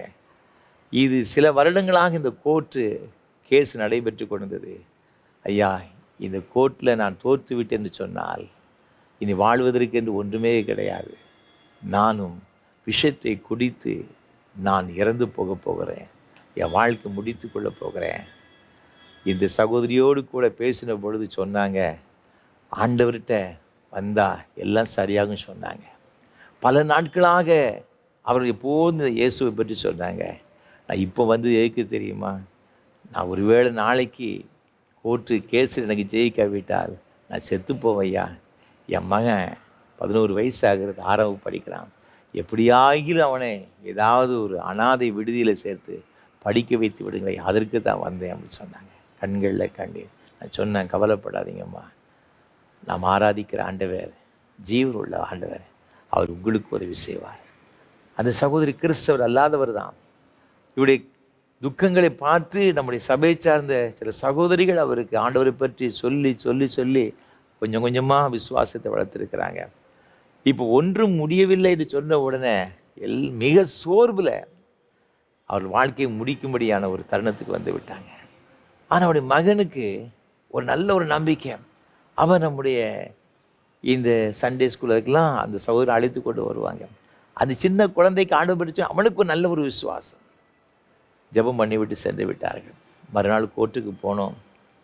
என்ன நடக்குதோ இவர்களுக்கு உள்ளத்தில் ஒரு பெரிய ஒரு பயம். அம்மா மகனை பார்த்து சொன்னாங்க, மகனே, இன்றைக்கு இந்த கோர்ட்டில் நம்ம கேஸு தோற்று விட்டால், கையில் ஒரு பாட்டில் ஒன்று வச்சுருந்தாங்க, நான் இதை குடித்து அங்கேயே செத்துருவேன். நீ நேராக இந்த சர்ச்சில் ஐயா இருக்கிறாங்க, இந்த சபையார் இருக்கிறாங்க, அவங்க உன்னை படிக்க வச்சுருவாங்க, கவலைப்படாதம்மா, அம்மா அவனை மறந்துடு அப்படி சொன்னாங்க. கண்களில் கண்ணீர். என் பையன் என்ன சொன்னான் தெரியுமா? ஏம்மா பைத்தியக்காரி மேலே பேசி கொண்டு இருக்கிறாய், ஏசப்பா இருக்கிறாரு, ஏசப்பாட்ட ஜெபம் பண்ணுவோம், அவர் நமக்கு நன்மை செய்வார்மா. இந்த 6ஆம் வகுப்பு படிக்கிற இந்த சின்ன பையனுக்கு அவ்வளோ ஒரு நம்பிக்கை. 2 பேரும் முழங்கால் போட்டு வீட்டில் ஜெபம் பண்ணியிருக்கிறாங்க. ஏசப்பா, எங்களுக்கு நியாயம் செய்வதற்கு, நீதி செய்வதற்கு ஒருவருமே கிடையாது, நீங்கள் தான் நீதி உள்ள நியாயாதிபதி ஐயா, எங்கள் கூட வாங்க, ஜட்ஜியுடைய கண்களை தயவு கிடைக்க பண்ணுங்க, அவருக்கு மேலே நீங்கள் தானே ஆண்டவர் சொல்லி ஜெபம் பண்ணிவிட்டு அந்த அம்மா போயிட்டாங்க. மறுநாள் வீட்டுக்கு வந்தாங்க, கண்களில் கண்ணீர். என்னம்மா விஷயம் ஆச்சு, என்ன நடந்துச்சு சொன்னாங்க. ஐயா, இந்த கேஸ் வந்துச்சுயா, அதுவரை எனக்கு எதிராக இருந்த எல்லா காரியத்தையும் பார்த்துட்டு கடைசியில் அவங்க ஒரு முடிவுக்கு வந்தாங்க. இவள் மேலே சாட்டப்பட்ட எல்லா குற்றச்சாட்டுகளும் அபாண்டமானது. இந்த சகோதரி தான் கணவனை கடைசி மட்டும் காப்பாற்றினவள், ஆகவே எல்லா உரிமையும் இவளுக்கு தான் உண்டு சொல்லி எல்லா கேஸையும் டிஸ்மிஸ் பண்ணிவிட்டு எனக்கு சாதகமாக தீர்ப்பு கொடுத்துட்டாங்க. ஐயா, ஐயா, நீங்கள் சொன்னது இயேசு உண்மையாகவே நீதியுள்ள ஆண்டவர் ஐயா, நியாயம் செய்கிற ஆண்டவர் ஐயா, இந்த ஆண்டவரை என்னால் மறக்கவே முடியாது சொல்லி அவர் என்ன செய்தாங்க தெரியுமா? அப்போ ஒரு சர்ச்சு வேலை நடந்து கொண்டு அவங்க கையில் இருந்து ஒரு 10,000 ரூபா எடுத்து காணிக்கை கொடுத்துட்டு, ஐயா, இந்த காணிக்கையை இந்த ஆலயத்துக்குன்னு வச்சுக்கிடுங்க ஐயா, கண்ணீரோடு கூட சொன்னாங்க. அதுக்கடுத்து அவங்க செய்த ஒரு காரியம், அந்த ஆலயத்தை கெட்டின பிறகு முதல் அவங்க தான் ஞானஸ்தானம் பெற்றாங்க. திடப்படுதலை பெற்று முழு உறுப்பினராக சபையில் சேர்க்கப்பட்டார்கள்.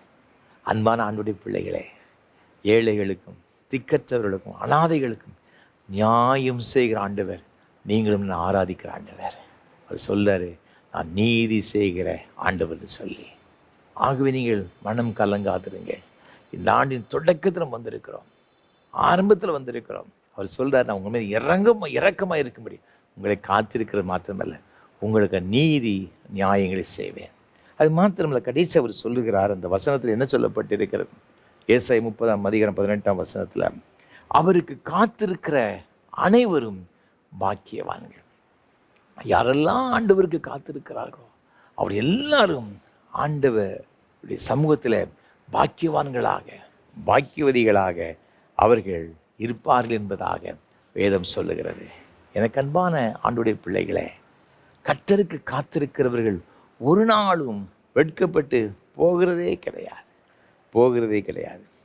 இந்த பாக்கியவான்கள் என்று சொன்னால் இது எபிரேய பதத்தில் அஷ்ரே என்று சொல்லப்பட்டிருக்கிறது.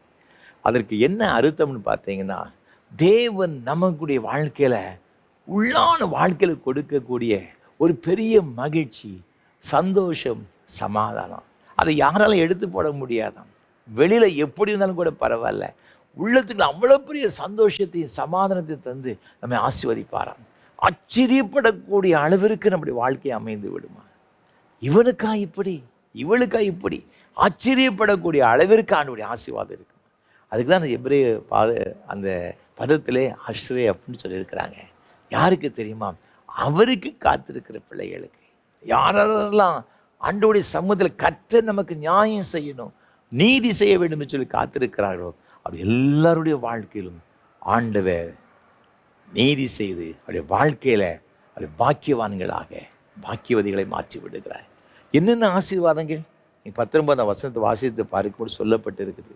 இனி நீ அழுது கொண்டிராய், உன் கூப்பிடுதலின் சத்தத்துக்கு அவர் உருக்கமாய் இறங்கி அதை கேட்டவுடனே உனக்கு மறு உத்தரவு அருளுவார்.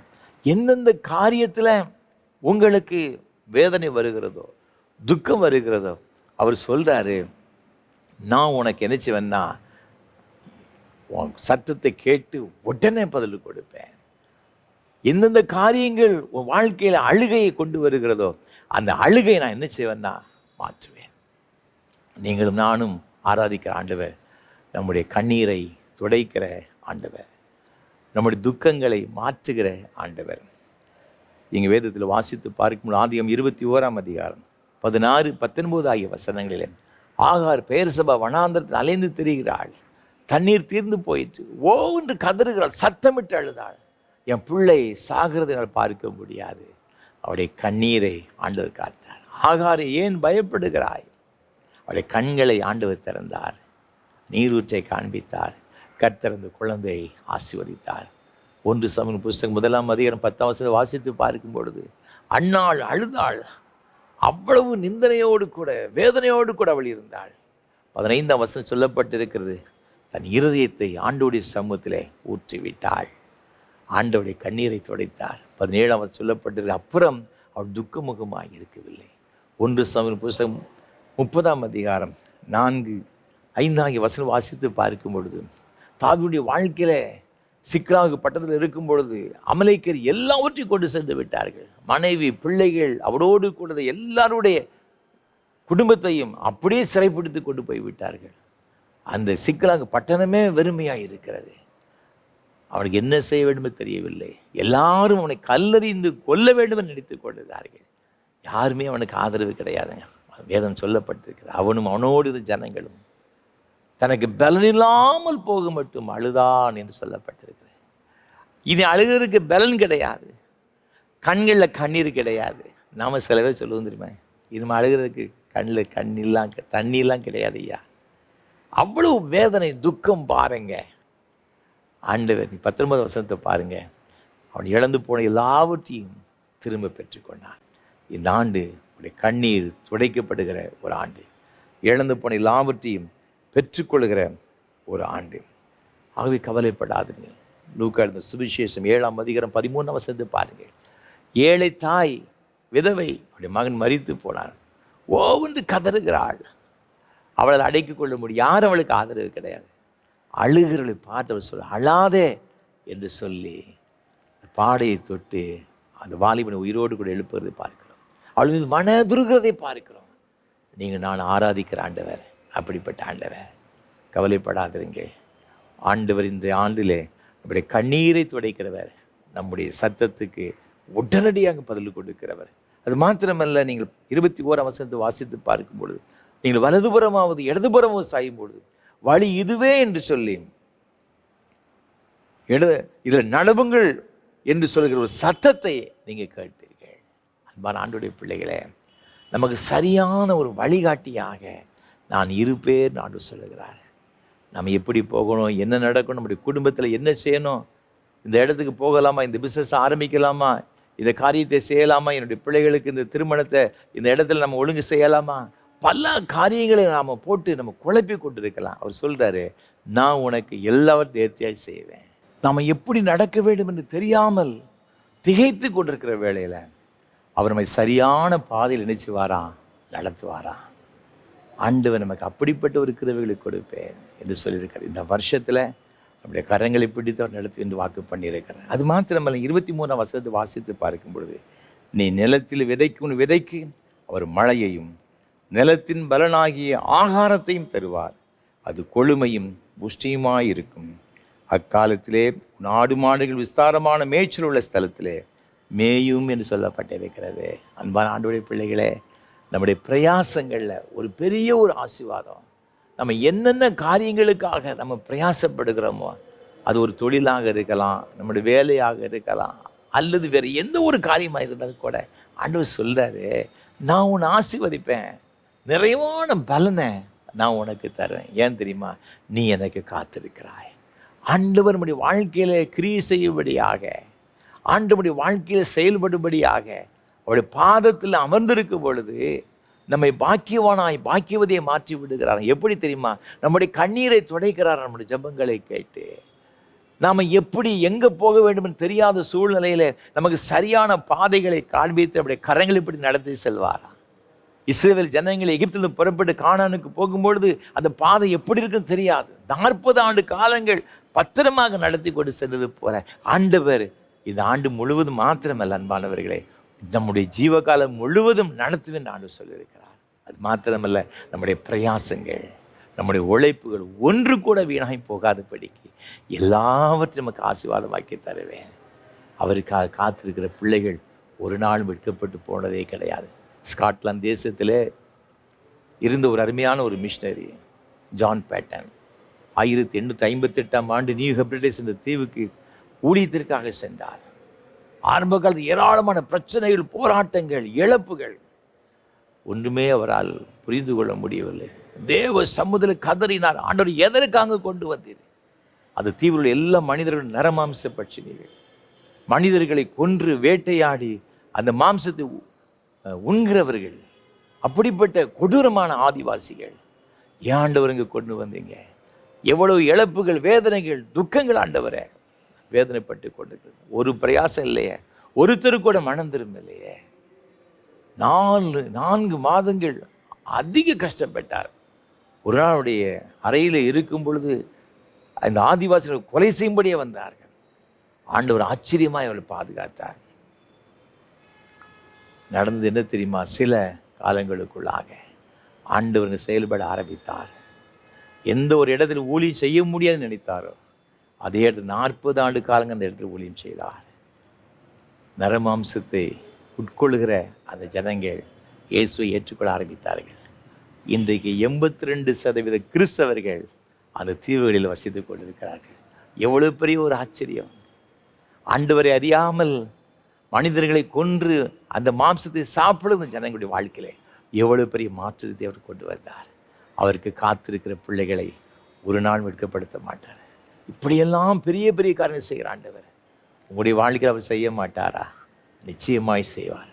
ஆகவே தான் அவர் சொல்லுகிறார், நான் உங்கள் மீது மனதுருகும்படியாக உங்கள் மீது இரக்கம் செய்யும்படி காத்திருக்கிறேன். நான் நீதி செய்கிற தேவன்.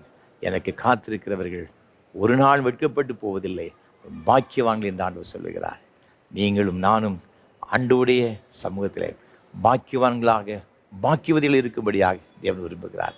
இந்த ஆண்டு முழுவதும் மாத்திரமல்ல, நம்முடைய ஜீவகாலம் முழுவதும் அப்படிப்பட்ட ஒரு பெரிய கருவேலை கொடுத்து நம்மை ஆசீர்வதிப்பாராக.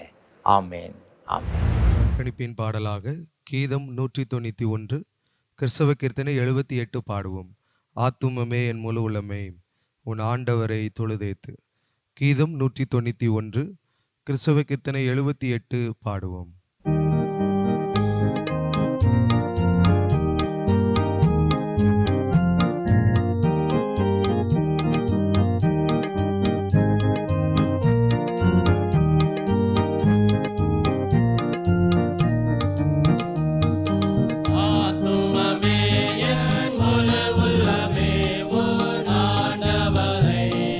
தொழுதேத்து என் நாள் வரை அன்பு வைத்தாத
ஜெபம் செய்வோம்.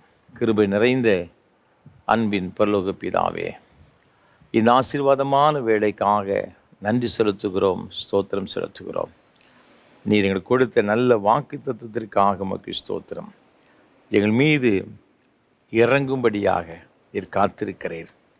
எங்கள் மீது மனதுருகும்படியாக ஆண்டவரே உமக்கு ஸ்தோத்திரம் எழுந்திருக்கிறீர் வசனம் சொல்லுகிறது. இது எங்களுக்காக நீதி செய்கிற கர்த்தராய் மாத்திரமல்ல, உம்முடைய சமூகத்தில் காத்திருக்கிற ஒவ்வொருவரும் பாக்கியவான்களாக பாக்கியவதிகளாய் திகழும்படியாக எங்களை ஆசீர்வதிக்கிற ஆண்டவராக இருக்கிற தயவுக்காக உமக்கு ஸ்தோத்திரம். இந்த ஆராதனை பங்கு எடுத்து கொண்டு வருகிற ஒவ்வொரு உம்முடைய பிள்ளைகளுக்காக ஸ்தோத்திரம் செலுத்துகிறோம். ஒவ்வொருவரையும் ஆண்டவர் தாமே பேராக நீர் ஆசீர்வதிக்க வேண்டும் என்று நாங்கள் ஜெபிக்கிறோம். இந்த புதிய ஆண்டு பிரவேசித்திருக்கிற பிள்ளைகளுக்கு வேண்டிய நன்மைகள் ஒன்று கூட குறைவில்லாமல் எல்லாவற்றையும் சம்பூர்ணமாக பெற்றுக்கொள்ள உதவி செய்யுங்கப்பா. கடந்த ஆண்டில் என்னென்ன காரியங்களுக்காக எனக்கு ஆண்டவரே நான் சோர்வுற்றிருக்கிறேன், இந்த நன்மை கிடைக்கவில்லைன்னு சொல்லி கலக்கத்தோடு வேதனையோடு கூட இந்த புதிய ஆண்டு பிரவேசித்திருக்கிறார்களோ, அது ஒன்று கூட இந்த பிள்ளைகளை தொடக்கூடாதப்பா. ஒன்று கூட இவருடைய வாழ்க்கையில் சுவாமி வந்து வேதனைப்படுத்தக்கூடாது. எல்லாம் அப்படியே முடிந்து போவதாக இந்த புதிய ஆண்டவர்களுக்கு மிகுந்த ஆசீர்வாதமும் மகிழ்ச்சியும் சந்தோஷம் நிறைந்த ஒரு ஆண்டை காணப்படுகிறதால் குடும்ப வாழ்வில் கர்த்தருடைய ஆசீர்வாதம் தங்கியிருப்பதாக. நல்ல சுகத்தை தாரும், பலனை தாரும், சமாதானத்தை தருவீராக. ஆரோக்கியத்துக்காக போராடுகிற பிள்ளைகள், பலவீனங்களோடு கூட போராடுகிற பிள்ளைகளுக்கு ஜெபிக்கிறோம். அந்த பலவீன வல்லமைகள் முற்றிலுமாய் மாறும்படி நாங்கள் ஜெபிக்கிறோம் ஐயா. நெடுங்காலங்களாக இந்த வியாதி நிமித்தம் கஷ்டப்படுகிற பிள்ளைகளுக்கு ஜெபிக்கிறோம். அதிலிருந்து ஒரு பரிபூர்ணமான ஆரோக்கியத்தையும் சுகத்தையும் கொடுத்து அந்த பிள்ளைகளை ஆசீர்வதிக்கும்படி நாங்கள் ஜெபிக்கிறோம். ரட்சிக்கப்படாத பிள்ளைகள் நிமித்தம் வருகிற எல்லா துன்பங்களும் துயரங்களும் கண்ணீர்களும் இன்றோடு ஒளிந்து போகும்படி நாங்கள் ஜெபிக்கிறோம் ஐயா. அவர்கள் அழுகையின் பள்ளத்தாக்கி உருவ கடந்து அதை தனக்கு நீரூற்றாக்கி கொண்டார்கள் வசனம் சொல்லுகிறதப்பா. இனி இந்த அழுகையின் பள்ளத்தாக்கின் வழியை இந்த பிள்ளைகள் வரவே கூடாதப்பா. அது நீரூற்றாக்கி கொள்கிற அனுபவங்களினால் இந்த பிள்ளைகள் நிறைத்து கர்த்தர் ஆசீர்வதிப்பீராக. நீ அவ்வாறு செய்கிற தயவுக்காக கோடி ஸ்தோத்திரம். வயோதிப நிலைமைக்கு அருமையான பெற்றோர்களுக்காக நாங்கள் ஜெபிக்கிற ஐயா.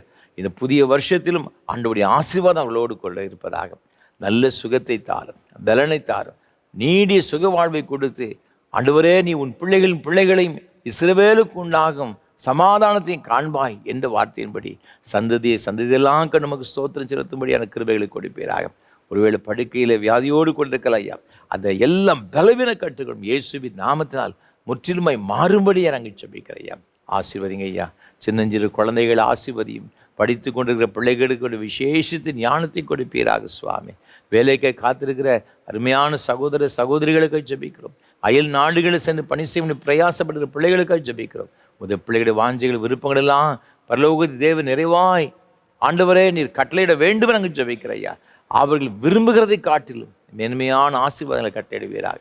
திருமணத்திற்கு காத்திருக்கிற சகோதர சகோதரிகளுக்கு ஜெபிக்கிறோம் ஐயா. திருமண தடைகள் இயேசுவின் நாமத்தை விலகுவதாக. பிள்ளைகளுடைய வாழ்க்கையில் அற்புதம் நடக்கட்டு நாங்கள் ஜெபிக்கிறோம் ஐயா. தேவ பிரசன்னம் இந்த பிள்ளைகளோடு கூட எப்பொழுது இருப்பதாக சுவாமி. குழந்தை செல்வங்களுக்கு காத்திருக்கிற தம்பதிகளுக்கு நாங்கள் ஜெபிக்கிறோம் சுவாமி.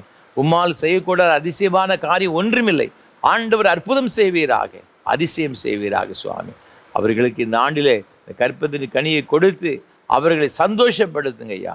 அவருடைய துக்கங்களெல்லாம் கர்த்தர் மாற்றும்படியாக நாங்கள் ஜெபிக்கிறோம் ஐயா. நீர் அவ்வாறு செய்கிற தயவுக்காக கோடி ஸ்தோத்திரம். வேறு கால நிலைமை இருக்கிற சகோதரிகளுக்காக ஜெபிக்கிற ஐயா. கற்பத்தின் கனியை பூரணப்படுத்தி சுகப்பிரசவத்தை கொடுக்கும்படி ஜெபிக்கிறோம் ஐயா. ஏழைகள், எளியவர்கள், திக்கற்றவர்கள், அனாதைகள், விதவைகள், கைவிடப்பட்ட ஒவ்வொருவருக்காக ஜெபிக்கிற ஐயா. எனக்கு யாருமே இல்லை, நீர் ஒருவர் தான் எனக்கு தஞ்சம் என்று யாரெல்லாம் நம்மை நோக்கி ஓடி வருகிறார்களோ, தேடுகிறார்களோ, கூப்பிடுகிறார்களோ, கதறுகிறார்களோ, அவருடைய கண்ணீரின் ஜெபத்தை கேட்டு நீர் அவர்களுக்கு உதவி செய்வீராக. இனி நீ அழுது கொண்டிரா என்று சொன்னீங்களப்பா. உன்னுடைய கூப்பிடுற சத்தத்திற்கு அவர் மறு உத்தரவு கொடுப்பார்ந்து உடைய வேத வசனம் சொல்லுகிறபடியே சுவாமி. ஒரு பிள்ளைகளுடைய எல்லாருடைய கண்ணீரையும் கர்த்தர் துடைக்கும்படியாய் நாங்கள் ஜெபிக்கிறோம் ஐயா. நீர் அவ்வாறு செய்கிற தயவுக்காக கோடி ஸ்தோத்திரம் ஐயா. உடைய பிள்ளைகள் செய்கிற எல்லா ஆண்டு கைகளும் பிரயாசங்களுக்கு ஜெபிக்கிறோம். தொழில்கள், வியாபாரங்கள், சின்னஞ்சிறு வேலைகள், என்ன வேலைகள் செய்தாலும் சுவாமி ஆண்டவருடைய ஆசீர்வாதம் நிறைவாகி தங்கியிருப்பதாக. எல்லா பொருளாதார தடைகளும் மாறட்டாங்க ஜெபிக்கிறோம் ஐயா. தகப்பரே உமக்கு ஸ்தோத்திரம் ஐயா. வரவேண்டிய ஆசீர்வாதங்கள், தடைப்பட்ட ஆசீர்வாதங்கள் இயேசு கிறிஸ்துவின் நாமத்தில் விலகுவதாக. உம்முடைய பிள்ளைகள் நியாயமாய் கிடைக்க வேண்டிய எல்லா நன்மைகளும் ஒரு குறைவில்லாமல் கிடைப்பதற்கு ஆண்டவரே நீர் உதவி செய்வீராக. அப்பா உமக்கு ஸ்தோத்திரம். ரெட்டிப்பான நன்மையை தருவேன், இன்றைக்கே தருவேன்னு சொன்ன ஆண்டவரையா, இந்த வருஷத்தில் ஆரம்பத்திலேயே உங்களுடைய பிள்ளைகள் ரெட்டிப்பான நன்மை பெற்றுக்கொண்டு கர்த்தருக்கு பெரிய சாட்சியை வாழ உதவி செய்யுங்கப்பா. இந்த ஊழியங்களுக்கு பல வகையில் உதவி செய்கிற எல்லா மக்களுக்காக ஸ்தோத்திரம். கடந்த ஆண்டு ஆச்சரியமாக இந்த பிள்ளைகள் தாங்கினாங்க சுவாமி. அநேகர் இதற்காக உதவி செய்தாங்க, ஜெபம் பண்ணினாங்க. ஒவ்வொருவரையும் ஆண்டவர் தாமே அபரிவிதமாய் ஆசீர்வதிப்பீராக. தகப்பனே உமக்கு ஸ்தோத்திரம். விசேஷமாக இந்த ஆராதனைகளை தாங்க முன்வந்திருக்கின்ற அன்புக்குரிய ஐயா, சென்னை சார்ந்த திரு தங்கப்பாண்டியன் அவர்களுக்காக ஸ்தோத்திரம் செலுத்துகிறோம். அருமையான தகப்பனாரை ஆசீர்வதிங்கப்பா. நல்ல சுகத்தையும் பலத்தையும் நீடித்த சுகவாழ்வு கொடுத்து வழிநடத்துவீராக. அவருடைய அன்புக்குரிய துணைவியார் திருமதி ரோஸ்லின் அம்மா நினைவாக ஆண்டவரே இந்த ஊழியங்களை ஆண்டவரை தாங்குகின்ற அவருடைய குடும்பத்தின் பிள்ளைகளுக்காக ஸ்தோத்திரம். அவருடைய அன்புக்குரிய மகளுக்காக அருமையான சகோதரி பியூலமதி அவர்களுக்காக நன்றி செலுத்துகிறோம் சுவாமி. அவருடைய அன்புக்குரிய கணவர் திரு பால் அவர்களுக்காக ஸ்தோத்திரம் செலுத்துகிறோம் ஐயா. தேவருதாமே அவருடைய குடும்பத்தை ஆசீர்வதிப்பீராக. நல்ல சுகத்தை பலத்தை தீர்க்காயுசும் கொடுக்கும்படி ஜெபிக்கிற ஐயா. அவர்கள் செய்கின்ற ஆண்டவருடைய பணிகளில் கர்த்தருடைய ஆசீர்வாதம் நிறைவாய் தங்கியிருந்து ஆண்டவர் இதிலும் மேன்மைகளை ஆண்டவர் உயர்வுகளை நம்முடைய பிள்ளைகள் கண்டு கர்த்தருக்கு பெரிய சாட்சியாக இருக்க ஆண்டவர் அனுகிரகம் செய்ய வேண்டும் நாங்கள் ஜெபிக்கிறோம் ஐயா. வாஞ்சிகள் விருப்பங்கள் எல்லாவற்றையும் நிறைவேற்றி கொடுப்பீராக. கொடுத்த அருமையாக 2 பிள்ளைகளுக்காக நாங்கள் ஜெபிக்கிறோம், ஸ்தோத்தரிக்கிறோம் ஐயா. ஜஸ்வினுக்காக ஸ்தோத்திரம். அன்பு மகன் ஆண்டவரே ரோஷனுக்காக ஸ்தோத்திரம் செலுத்துகிறோம் ஐயா. 2 பிள்ளைகளை கர்த்தர் ஆசீர்வதிக்கும்படி ஜெபிக்கிறோம் சுவாமி. பிள்ளைகளுக்கு வேண்டிய எல்லா நல்ல ஞானத்தை கொடுப்பீராக. ஆண்டவரே வருங்காலத்தில் உடைய வசனத்தை பிடித்துக்கொண்டு சுடராய் பிரகாசிக்கும்படி பாக்கியத்தை கொடுத்து ஆண்டவர் நடத்தும்படியாக நாங்கள் ஜெபிக்கிறோம். நாங்கள் நினைப்பதற்கும் விரும்புகிறதற்கும் வேண்டி கொள்கிறதற்கும் அதிகமாக கிரீச்சல் வல்லமையின்படியே கர்த்தர் பெரிய காரியங்கள் கட்டளிடுவீராக. கணம் துதி மகிமை யாவற்றை உமக்கு செலுத்தரும் ஏற்றுக்கொள்ளும் ஆசீர்வதியும் ஆண்டவர் இயேசு கிறிஸ்துவின் மூலம் ஜெபிக்கிறோம் பரிசுத்த பிதாவே.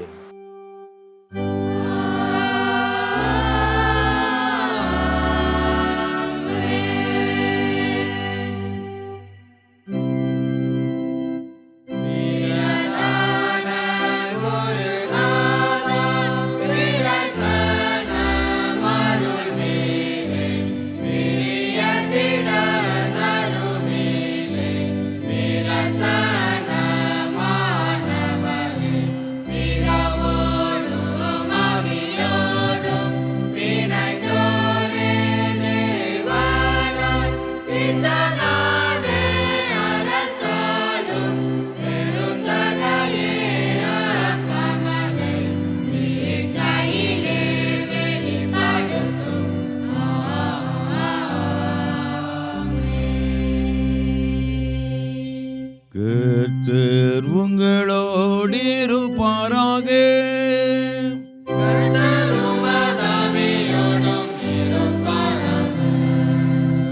உங்கள் இதயத்தை உயர்த்திடுங்கள்.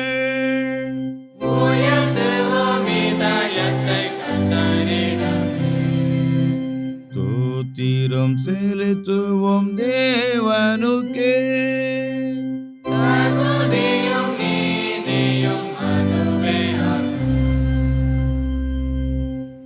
கர்த்தாவே பரிசுத்த பிதாவே சர்வ வல்லமையுள்ள நித்திய தேவனே, நாங்கள் எக்காலத்திலும் எவ்விடத்திலும் உமக்கு தோத்திரம் செலுத்துகிறது தகுதியும் நீதியும் எங்களுக்கு விசேஷித்த கடமையுமாயிருக்கிறது.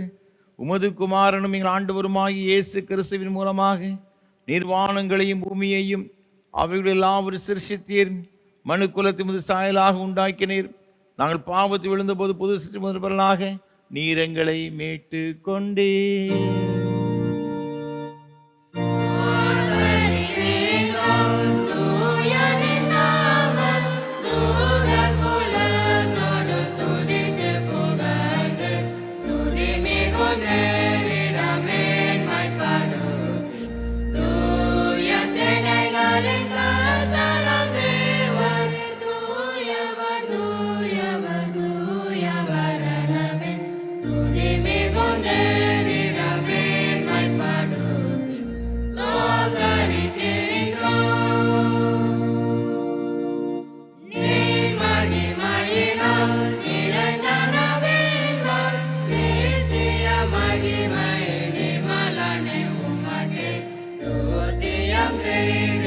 மகிமை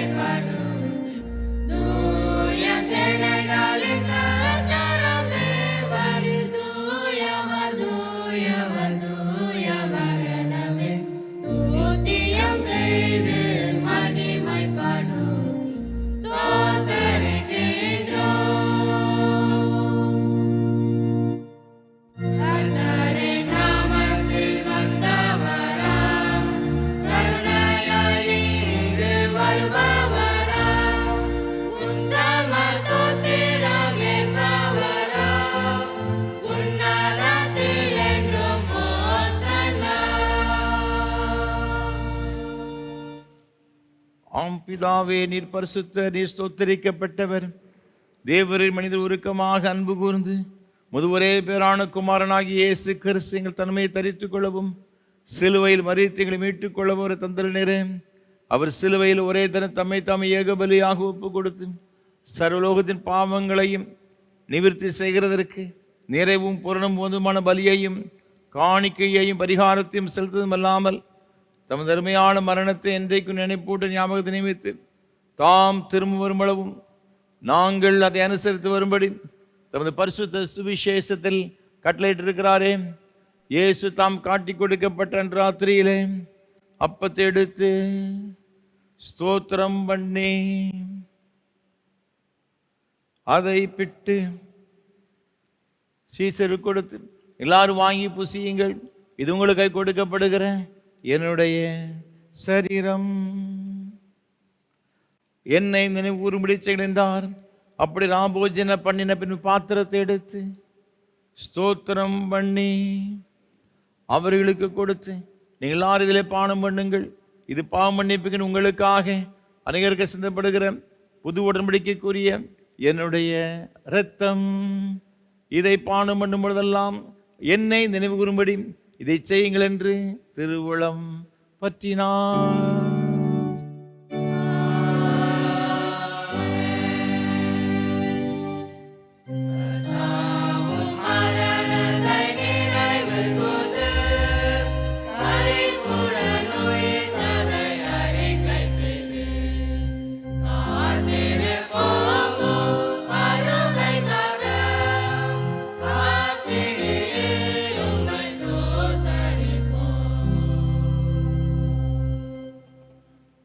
ஆதலால் பிதாவே, முதுகுமாரனாகி ஆண்டவரின் அருமையான பாடுகளையும் மரணத்தையும் மகிமையான உயிர்த்தெழுதலையும் பரமேறுதலை நினைவு கூர்ந்து முது அடியர்களாகி நாங்களுடைய கட்டளையின்படியே அவர் வருகை எதிர்நோக்கிறவர்களாக இதை செய்கிறோம். அவரில் நீர் எங்களுக்காக நிறைவேற்றின பூரண மீட்புக்காக உமக்கு நன்றி செலுத்துகிறோம்.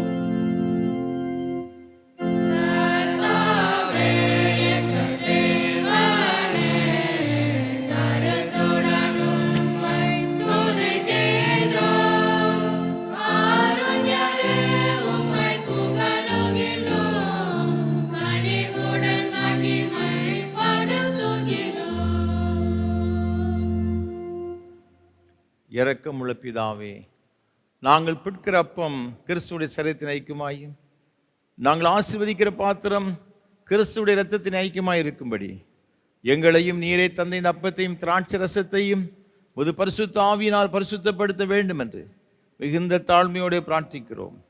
நாங்கள் எல்லாரும் எங்கள் ஆண்டவராகிய கிறிஸ்துவில் கூட்டி இணைக்கப்பட்டவர்களாகி விசுவாசத்தில் ஒருமைப்படவும் தலையாகி அவருக்குள் எல்லாவற்றிலையும் வளரவும் கிருபை செய்யும். அவரோடும் பரிசுத்த ஆவியோடு ஐக்கியமாய் இருக்கிற சர்வவல்ல பிதாவாகி உமக்கு அவர் மூலமாய் சகல கனமும் மகிமையும் என்றென்றைக்கு உண்டாவதாக.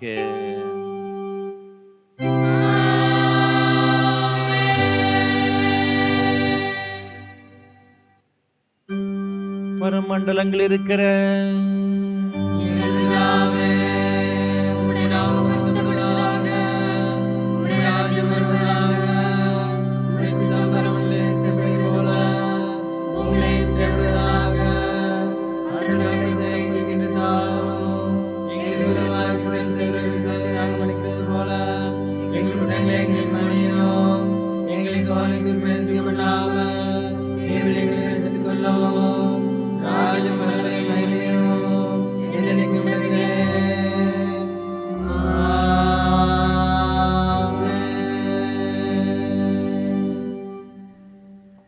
ஆண்டவருடைய திருப்பந்தியிலே சேருவதற்கு நம்மில் எவ்வளவேனும் தகுதி இல்லை என்று உணர்ந்தவர்களாக கர்த்தரே நம்மை தகுதிப்படுத்துகிறவர், நம்மை பரிசுத்தப்படுத்துகிறவர் என்று எண்ணி நம்மை தேவ சமூகத்தை அர்ப்பணித்து எல்லாரும் சேர்ந்து தாழ்மை விண்ணப்பத்தை ஏறெடுப்போம். இரக்கமுள்ள கர்த்தாவே, இரக்கமுள்ள கர்த்தாவே, எங்கள் சுயநீதியை நம்பி நாங்கள் உம்முடைய பந்தியில் துணியாமல் தேவர்களுடைய இரக்கத்தையே நம்பி சேருகிறோம். உடைய மேசின் கிருபைகளும் துணிக்கைகளை பொறுக்கிக் கொள்ள நாங்கள் பார்த்ததல்ல, ஆனாலும் தேவரீர் எப்பொழுதும் இரக்கம் செய்து மாறாதவராய் இருக்கிறீர். ஆகையால் கிருபை உள்ள கர்த்தாவே, அருமையான குமாரனாகிய இயேசு கிறிஸ்துவின் விலையான சரீரத்தாலும் இரத்தத்தாலும் எங்கள் பாவமுள்ள சரீரம் ஆத்மாவும் சுத்தமாய் எப்பொழுதும் நாங்கள் அவர்களுக்கும் வாசமாய் இருக்கிறோம். உம்முடைய சரீரத்தை புசித்து அவருடைய இரத்தத்தை பானம் பண்ண எங்களுக்கு கிருபை செய்தருளும். ஆமென். நாம் பிற்கிறப்பம் கிறிஸ்துவின் சரீரத்தின் ஐக்கியமாக இருக்கிறது அல்லவா?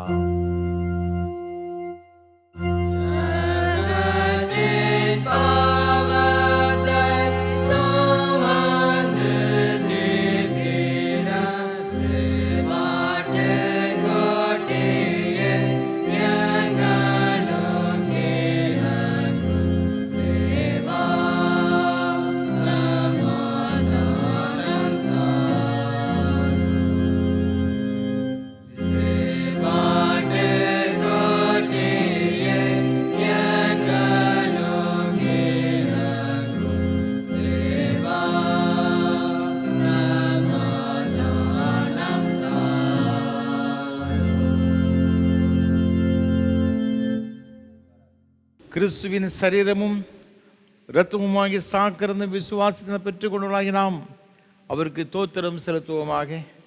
யாவரும் சேர்ந்து சொல்லுவோம். சர்வ வல்லமுள்ள கடவுளே, சர்வ வல்லமுள்ள கடவுளே, பரமபிதாவே, நேசகுமாரனும் எங்கள் ஆண்டவருமாகிய இயேசு கிறிஸ்துவுக்குள் எங்களை உமது பிள்ளைகளாக ஏற்றுக்கொண்டு உடைய விலைமதியாத திருசரீரமும் இரத்தமுமாகிய ஞான ஆகாரத்தால் எங்களை திருப்தியாக்கியிருக்கிறேன். எங்கள் பாவங்களை மன்னித்து என்றும் உள்ள வாழ்வை எங்களுக்கு வாக்கு பண்ணியிருக்கிறேன். அளவிடப்படாத அந்த நன்மைகளுக்காக உம்மை ஸ்தோத்திரிக்கிறோம். சரீரமும் ஆத்துமாவுமாகிய எங்களை தூய உயிருள்ள பலியாக உமக்கு படைக்கிறோம்.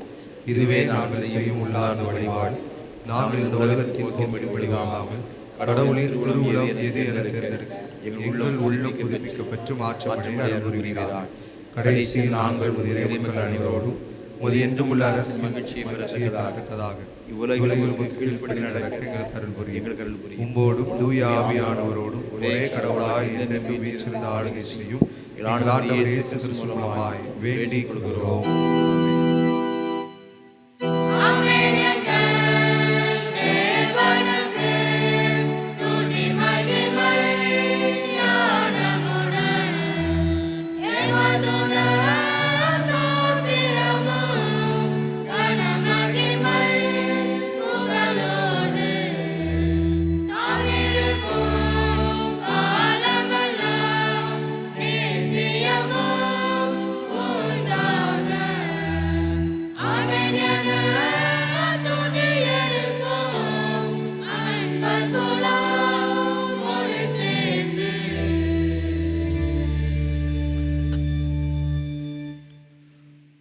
எல்லா புத்திக்கு மேலான தேவ சமாதானங்களோடு கூட இருந்து நீங்கள் தேவனையும் அவருடைய குமாரனாகிய நம்முடைய நாதர் இயேசு கிறிஸ்து என்று அறிகிற அறிவிலும் அன்பில் நிலைத்திருக்கும்படி உங்கள் இருதய சிந்தையை காக்கிடுவது பிதா குமாரன் பரிசுத்த ஆவியாகிய சர்வ வல்லமையுள்ள தேவனுடைய ஆசீர்வாதங்களோடு கூட இருந்து இன்றும் என்றும் சதா காலங்களிலும் உங்களோட நிலைத்திருக்க கடவது.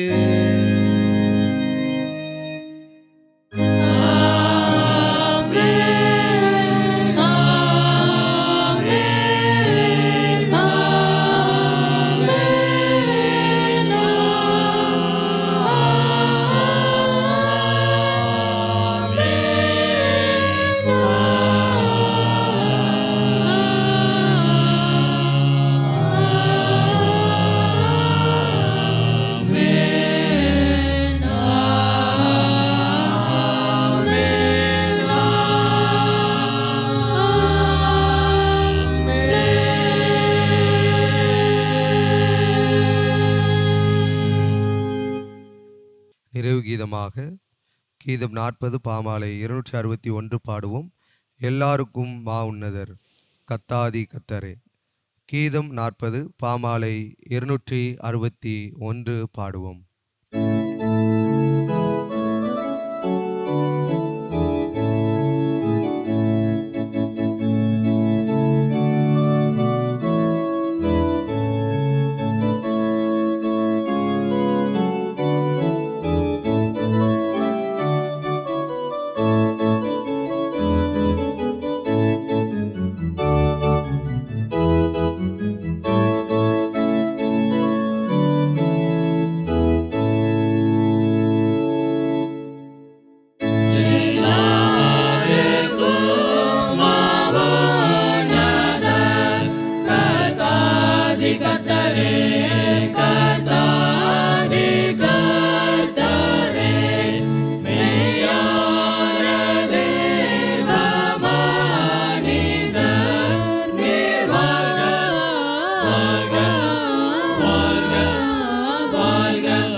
கிருபை நிறைந்த அன்பின் பரலோக பிதாவே, ஆசீர்வாதமான மகிமையான இது திருவிருந்து ஆராதனைக்காக நன்றி செலுத்துகிறோம்.